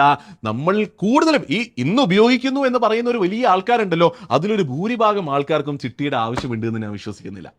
അപ്പോൾ ഇതിൽ നിങ്ങൾക്കും ചിന്തിക്കാം. ഞാൻ വളരെ ഒബ്ജക്റ്റീവ് ആയിട്ടുള്ള രീതിയിലാണ് ഇതിനെ പ്രസന്റ് ചെയ്യാൻ ശ്രമിച്ചത്. നിങ്ങൾക്കും ചിന്തിക്കാം, നിങ്ങൾക്ക് ഇതിനെപ്പറ്റി ആലോചിക്കാം. അതിനുശേഷം ഞാൻ നേരത്തെ പറഞ്ഞതുപോലെ ഇതിൽ പറയുന്നത് ശരിയാണെന്ന് തോന്നുന്നുണ്ടെങ്കിൽ, ഞാൻ വിശ്വസിക്കുന്നത് നിങ്ങൾക്ക് അങ്ങനെ തോന്നുന്നത്, അങ്ങനെയാണെങ്കിൽ തീർച്ചയായിട്ടും ചിട്ടിയിൽ പങ്കെടുക്കുന്നവരിലേക്ക്, പൈസ ഇട്ടവരിലേക്ക്, ഇനി പൈസ ഇടാൻ ചിന്തിക്കുന്നവരിലേക്ക് എല്ലാവർക്കും ഇത് എത്തിച്ചു കൊടുക്കുക. ഫൈനാൻഷ്യൽ അവെയർനെസ് ആണ് ഏറ്റവും ആദ്യം ഇമ്പോർട്ടൻ്റ്. ആ അവെയർനെസ് ഉണ്ടായാൽ ഞാൻ വിശ്വസിക്കുന്നു എല്ലാവരും ചിന്തിച്ചു തുടങ്ങും, ഫൈനാൻഷ്യൽ പ്ലാനിങ് ബെറ്റർ ആകും. അങ്ങനെ ബെറ്റർ പ്ലാൻഡ് ആയിട്ടുള്ള ഒരു ഫൈനാൻഷ്യൽ ഫ്രീഡത്തിലേക്കുള്ള ജേർണി എല്ലാവർക്കും എളുപ്പമാകും. വീഡിയോ ഇവിടെ നിർത്തണമെന്ന് എനിക്ക് താല്പര്യമുണ്ട്, പക്ഷെ വളരെ പെട്ടെന്ന് ഒരു അടുത്ത സെഗ്മെന്റ്, കാരണം കുറച്ച് പ്രാക്ടിക്കൽ എലമെന്റ്സ് സംസാരിക്കേണ്ടതുണ്ട്, അതുകൂടി സംസാരിച്ചിട്ട് നമുക്ക് വീഡിയോ പെട്ടെന്ന് എൻഡ് ചെയ്യാം. ഏറ്റവും ആദ്യത്തെ ഒരു വിഷയം എനിക്ക് ചർച്ച ചെയ്യാനുള്ളത്, നമ്മളിവിടെ പറഞ്ഞ ചിട്ടി ഒരു ഐഡിയൽ ചിട്ടിയുടെ രൂപമാണ്. എന്നാൽ ഇന്ന് നമ്മുടെ നാട്ടിലുള്ള ചിട്ടി കമ്പനികൾ ആ ഐഡിയൽ രൂപത്തിൽ നിന്നും പുറത്തു പോയിട്ട് ഇത് കുറച്ചും കൂടി മാർക്കറ്റബിൾ ആക്കാൻ, കുറച്ചും കൂടി ആൾക്കാരിലേക്ക് അപ്പീൽ ചെയ്യാൻ, ആൾക്കാർക്ക് കുറച്ചും കൂടി പ്രതീക്ഷ വിൽക്കാൻ, സ്വപ്നം വിൽക്കാൻ, ലക്ക് വിൽക്കാൻ ശ്രമിക്കുന്നുണ്ട്. അപ്പോൾ അവിടെയാണ് മൾട്ടി ഡിവിഷൻ ചിറ്റുകൾ അല്ലെങ്കിൽ ചിട്ടികൾ എന്നുള്ളൊരു സംഭവം വരുന്നത്. അപ്പോൾ ഇതിന്ന് വളരെ പോപ്പുലർ ആവുന്നുണ്ട്. അപ്പോൾ ഇതിനെപ്പറ്റി ചർച്ച ചെയ്യാതെ നമുക്ക് വീഡിയോ മുഴുവനാക്കാൻ പറ്റുകയുമില്ല. എനിക്കറിയാം നീണ്ടു പോകുന്നുണ്ട്, പക്ഷേ ഇതും ഒരു ഇമ്പോർട്ടൻ്റ് ആസ്പെക്റ്റ് ആണ്. അപ്പോൾ ഈ മൾട്ടി ഡിവിഷൻ ചിറ്റുകളിൽ സംഭവിക്കുന്നത് എന്താണെന്ന് വെച്ചാൽ, ഒരു തവണ 4 പേർക്ക് പോട്ടുണ്ടാകും. നമ്മൾ നേരത്തെ പറഞ്ഞ കഥകളിൽ ഒരു മാസം ഒരു പോട്ട് ഒരാൾക്കാണ് എന്നുള്ളതാണ്. പക്ഷേ ഈ മൾട്ടി ഡിവിഷൻ ചിറ്റിന്റെ സ്ട്രക്ചർ തന്നെ is in such a way that ഒരു മാസം 4 പേർക്ക് കിട്ടും. ഈ 4 പേരിൽ 3 പേർക്ക് ലേലം വിളിക്കാം, ഒരാൾക്ക് എന്താവും? ഒരാൾക്ക് നറുക്കെടുത്തിട്ടാണ് കിട്ടുക. അപ്പോൾ ആലോചിച്ച് നോക്കിയേ, ഇത് എത്ര ഭയങ്കരമായ ഒരു ലോട്ടറി വിൽക്കുന്ന പോലെ, സ്വപ്നം വിൽക്കുന്ന പോലെ ഒരു പരിപാടിയാണെന്ന്. മൾട്ടി ഡിവിഷൻ ചിട്ടികൾ പറയുന്നത്, നിങ്ങൾ വന്ന് ചേർന്നോ, ചിലപ്പോൾ നറുക്കെടുത്താൽ ആദ്യത്തെ മാസം തന്നെ നിങ്ങൾക്ക് നറുക്ക് വീണാൽ വലിയ ലേലം വിളിയിലാണല്ലോ പൈസ നഷ്ടം വരുന്നത്. ലേലം വിളി ഇല്ലാതെ നിയർ ആ കമ്മീഷൻ കഴിഞ്ഞിട്ടുള്ള ഫുൾ തുക നിങ്ങൾക്ക് ഫസ്റ്റ് മാസം തന്നെ കിട്ടുന്നു. അങ്ങനെ ഫസ്റ്റ് മാസം നറുക്കെടുപ്പിലൂടെ ഒരാൾക്ക് അത് കിട്ടുകയാണെങ്കിൽ അയാൾക്ക് ഒരു അതിഭീകര ലോൺ ആയിരിക്കും. വളരെ ഇൻട്രസ്റ്റ് റേറ്റ് കുറവിൽ കിട്ടുന്ന ഒരു ലോണിന് ഇക്വലന്റ് ആയി. അപ്പൊ മേ ബി അത് ഇപ്പോൾ നമ്മൾ നേരത്തെ ബിസിനസ് മാൻ ആ ചിട്ടിയുടെ ഏറ്റവും ആദ്യത്തെ പ്രിമിറ്റീവ് ഫോമിലെ പ്രശ്നങ്ങൾ ഐഡന്റിഫൈ ചെയ്ത് സൊല്യൂഷൻ കൊണ്ടുവന്നു. മേ ബി ഇന്നത്തെ കമ്പനികൾ ഇന്ന് നിലനിൽക്കുന്ന പ്രശ്നങ്ങൾ കണ്ടുവന്നിട്ട് ഇന്നോവേറ്റീവ് സൊല്യൂഷൻസ് കൊണ്ടുവരികയാണ് ടു സ്റ്റിൽ കീപ് ചിട്ടി റെലവെന്റ് എന്നാണ് എനിക്ക് തോന്നുന്നത്. അപ്പോൾ ഈ മൾട്ടി ഡിവിഷൻ ചിട്ടിൽ എന്താണ് സംഭവം? ഈ ഒരു ലക്കിന്റെ ആസ്പെക്ട് കുറച്ച് കൂടുതലാണ്. എല്ലാ മാസവും ആദ്യത്തെ മാസങ്ങളിൽ ആ ലക്കിലൂടെ നറുക്കെടുപ്പിലൂടെ എനിക്ക് എങ്ങാനും ആ ചിട്ടി കിട്ടുകയാണ് എങ്കിൽ, ഞാൻ ലേലം വിളിക്കാതെയാണ് കിട്ടുന്നത്, അതുകൊണ്ട് തന്നെ ആ ഒരു ലേലം വിളിയിലൂടെ എനിക്ക് ആ വിളിയിൽ നഷ്ടപ്പെടുന്ന പൈസ നഷ്ടപ്പെടുന്നില്ല, കമ്മീഷൻ മാത്രം കഴിഞ്ഞ് പോകുമ്പോൾ അതെനിക്കൊരു ഇൻട്രസ്റ്റ് റേറ്റ് കുറഞ്ഞൊരു ഇൻട്രസ്റ്റിംഗ് ലോണാണ്. അപ്പോൾ മൾട്ടി ഡിവിഷൻ ചിറ്റുകൾ വന്നതുകൊണ്ട് ഞാൻ കുറേ പേര് സംസാരിച്ചു വീഡിയോ ചെയ്യാനായിട്ട്. അപ്പോൾ അവർ പറഞ്ഞു അപ്പൊ അങ്ങനെ ഒരു ലക്കിന്റെ ആസ്പെക്ട് നിലനിൽക്കേ എന്തുകൊണ്ട് ശ്രമിച്ചുകൂടാ എന്നുള്ളത്. അപ്പൊ അതിനോടൊന്നും എനിക്ക് വളരെ ശക്തമായ ഒപ്പീനിയൻ ഇല്ല. അതൊക്കെ ഞാൻ ചർച്ചയ്ക്ക് വേണ്ടി നിങ്ങൾക്ക് ഇട്ടിരുന്നതാണ്. നിങ്ങൾക്ക് അത് എങ്ങനെ വേണമെങ്കിലും എടുക്കാം. ഞാൻ പേഴ്സണലി വിശ്വസിക്കുന്നത് ലോൺ എന്ന് പറയുന്നത്, ഇൻവെസ്റ്റിംഗ് എന്ന് പറയുന്നത് ജീവിതത്തിന്റെ വളരെ സ്ട്രക്ചേർഡ് ആയിട്ടും പ്രൊഫഷണലുമായിട്ടും ചെയ്യേണ്ട ഫൈനാൻഷ്യൽ പ്ലാനിങ്ങിന്റെ ഭാഗമാണ്. അതിൽ ഇത്ര വലിയ എലമെന്റ് ഓഫ് ലക്ക് ഒന്നും വിട്ടുകൊടുക്കരുതെന്നാണ് എൻ്റെ അഭിപ്രായം. എന്നാൽ കുറച്ചൊക്കെ ലക്കിൽ വിശ്വസിച്ച് ജീവിക്കുന്നവരുണ്ട്. അപ്പോൾ അങ്ങനെയുള്ളവരോട് എനിക്കൊന്നും പറയാനില്ല. അപ്പോൾ അത് ഒരു വിഷയമാണ് എന്നുള്ള രീതിയിൽ ഞാൻ പ്രസന്റ് ചെയ്യുന്നു എന്ന് മാത്രം. രണ്ടാമതൊരു പ്രാക്ടിക്കൽ സംഭവം നമ്മൾ ഇവിടെ ചർച്ച ചെയ്യേണ്ടത് കുറെ ചിട്ടി സ്ട്രാറ്റജീസും ഉണ്ട്. ഞാൻ പറഞ്ഞതെല്ലാം വളരെ ഒരു ഐഡിയൽ, നാട്ടിൽ മോസ്റ്റ്ലി നടക്കുന്ന അല്ലെ, സാധാരണക്കാരന് ആക്സസിബിൾ ആകാൻ പറ്റുന്ന ചിട്ടി ഉപയോഗിക്കുന്ന ഒരു രീതിയാണ്. എന്നാൽ ചിട്ടിയിൽ കളിക്കാൻ പറ്റിയ കുറച്ച് സ്ട്രാറ്റജീസ് ഉണ്ട്. അപ്പോൾ ഈ സ്ട്രാറ്റജീസ് കളിക്കുകയാണെങ്കിൽ റിട്ടേൺസ് കൂടാൻ പറ്റും, നല്ല ലോൺ കിട്ടാൻ പറ്റുമെന്നൊക്കെ കുറേ പേരടുത്ത് സംസാരിക്കുമ്പോൾ നമുക്ക് മനസ്സിലാക്കാൻ പറ്റുന്നുണ്ട്. അതായത് കുറേ അധികം ആൾക്കാർ ചിലപ്പോൾ ചിട്ടിയിൽ ചേർന്നിട്ട് ചിട്ടി തിരിച്ചടക്കാൻ പറ്റാതെ, അവരുടെ മാസ തവണകൾ അടക്കാൻ പറ്റാതെ ഈ ചിട്ടികൾ മുടങ്ങി പോകാറുണ്ട്. ഈ മുടങ്ങിയ ചിട്ടികൾ ചിലപ്പോൾ നമുക്ക് അതിനെ ഏറ്റെടുക്കാൻ പറ്റും. അപ്പോൾ അതിനെ ഒരു സ്പെസിഫിക് ഒരു സമയത്ത് ഒരു സ്പെസിഫിക് രീതിയിൽ വിളിച്ചെടുക്കുകയും അതിനോട് അടുത്ത മാസങ്ങളിൽ തന്നെ ലോണുമൊക്കെ നമുക്ക്, അല്ലെങ്കിൽ ചിട്ടി തന്നെ നമുക്ക് വിളിച്ചെടുക്കാൻ പറ്റുകയാണെങ്കിൽ മേ ബി നമ്മുടെ ഇൻട്രസ്റ്റ് റേറ്റ് മാത്തമാറ്റിക്കലി വർക്കൗട്ട് ചെയ്യുമ്പോൾ കുറച്ച് വെക്കാൻ പറ്റും. പക്ഷേ ഈ മുടങ്ങിയ ചിട്ടികൾ കണ്ടുപിടിക്കാൻ അറിയണമെങ്കിൽ അതിന് അതിൻ്റെതായ ബുദ്ധിമുട്ടുകളും പ്രശ്നങ്ങളും ഉണ്ട്. അപ്പോൾ ഇത് ഞാനൊരു എക്സാമ്പിൾ മാത്രം പറയുന്നതാണ്. അപ്പോൾ ചിട്ടീനെ വളരെ രസകരമായി ഉപയോഗിക്കുന്ന ഒരു ലോകം കൂടിയുണ്ട് എന്ന് എൻ്റെ റിസർച്ചിൽ എനിക്ക് മനസ്സിലായി. കുറേ പേര് സംസാരിച്ചപ്പോൾ മനസ്സിലായി. ഇങ്ങനെ വളരെ ഇൻട്രസ്റ്റിംഗ് ആയിട്ടുള്ള യൂസ് കേസുകൾക്കും വ്യത്യസ്തമായ കുറച്ച് പരിപാടികളൊക്കെ നടത്തിയിട്ട് ചിട്ടീനെ നല്ല രീതിയിൽ ഉപയോഗിക്കുന്ന കുറച്ച് ആൾക്കാരുണ്ടെന്ന് മനസ്സിലായി. എന്നാൽ കൂടുതൽ ആൾക്കാരും നോർമലി തന്നെയാണ് ചിട്ടീനെ ഉപയോഗിക്കുന്നു എന്നുള്ളതാണ് മനസ്സിലാക്കാൻ സാധിക്കുന്നത്. മൂന്നാമത് ഇവിടെ എനിക്ക് എടുത്തു പറയേണ്ടത് KSFE എന്നൊരു വളരെ വലിയ ഓർഗനൈസേഷൻ ആണ്. അവർ വളരെ സ്ട്രക്ചേർഡും ഓർഗനൈസ്ഡുമായിട്ട് ചിട്ടികൾ നടത്തിക്കൊണ്ടിരിക്കുകയാണ് എന്നിരിക്കെ, അതിനപ്പുറത്ത് നമ്മൾ ആദ്യം ഡിസ്കസ് ചെയ്തതുപോലെ പ്രൈവറ്റ് ചിറ്റ് ഫണ്ട്സ് ഉണ്ട്, കോപ്പറേറ്റീവ് സൊസൈറ്റീസ് നടത്തുന്നുണ്ട്, വളരെ ചെറിയ അൺഓർഗനൈസ്ഡ് ആയിട്ട് ആരൊക്കെയോ ചിട്ടികൾ നടത്തുന്നുണ്ട്. അപ്പോൾ ഡിസ്കസ് ചെയ്യപ്പെടേണ്ട ഒരു വിഷയം, കുറേ അധികം സ്കാമുകളും തട്ടിപ്പുകളും കൂടി ഇതിനിടയിൽ നടക്കുന്നുണ്ട് എന്നുള്ളതാണ്. അത് മോസ്റ്റ്ലി അൺഓർഗനൈസ് സെക്ടറിലാണ് നടക്കുന്നത്. പലരും ചിട്ടി നടത്താൻ കോർഡിനേറ്റർ ആയിട്ട് നടുക്ക് നിൽക്കും, എന്നിട്ട് കുറച്ച് പൈസ കേട്ട് ആ പൈസയായിട്ട് അവർ മുങ്ങുന്ന സാഹചര്യം ഒക്കെ കുറേ അധികം കേൾക്കാറുണ്ട്. അതുകൊണ്ട് തീർച്ചയായിട്ടും ശ്രദ്ധിച്ച് മാത്രം നിങ്ങൾ ചെയ്യേണ്ട ഒരു വിഷയമാണ്. ഏറ്റവും അവസാനത്തെ ഒരു പ്രാക്ടിക്കൽ ആസ്പെക്ട് ഞാൻ പറയുക, നേരത്തെ പറഞ്ഞതുപോലെ അത് മുന്നിൽ ഞാൻ ഡിസ്കസ് ചെയ്ത സംഭവം തന്നെയാണ്. ഇതിലൊരു ഫോഴ്സ് ആയിട്ട് നമ്മളെ കൊണ്ട് സേവ് ചെയ്യിപ്പിക്കുന്നു എന്നുള്ളൊരു ആസ്പെക്ട് ഉണ്ട്. അപ്പോൾ നിങ്ങൾക്ക് യാതൊരുവിധ രീതിയിലുള്ള ഫൈനാൻഷ്യൽ ഡിസിപ്ലിനും ഇല്ലാത്ത ഒരാളാണ് നിങ്ങളെങ്കിൽ നിങ്ങൾ ചിട്ടിയിൽ ചേരുന്നത് നന്നായിരിക്കും. ഓക്കെ, അപ്പോൾ ഇതാണ് ഞാൻ പറഞ്ഞത്, പ്രാക്ടിക്കൽ എലമെന്റ്സ് പലതുണ്ട്. അപ്പോൾ കാരണം ചിട്ടി ചേരുന്നത് നേരത്തെ പറഞ്ഞ പോലെ ആ ഒരു കൾച്ചറൽ സ്ഥലത്ത് നിന്നായതുകൊണ്ട് ചിലപ്പോൾ നമ്മുടെ മുതിർന്നവരും ചോദിക്കും, ആ ചിട്ടിയുടെ പൈസ അടച്ചോ?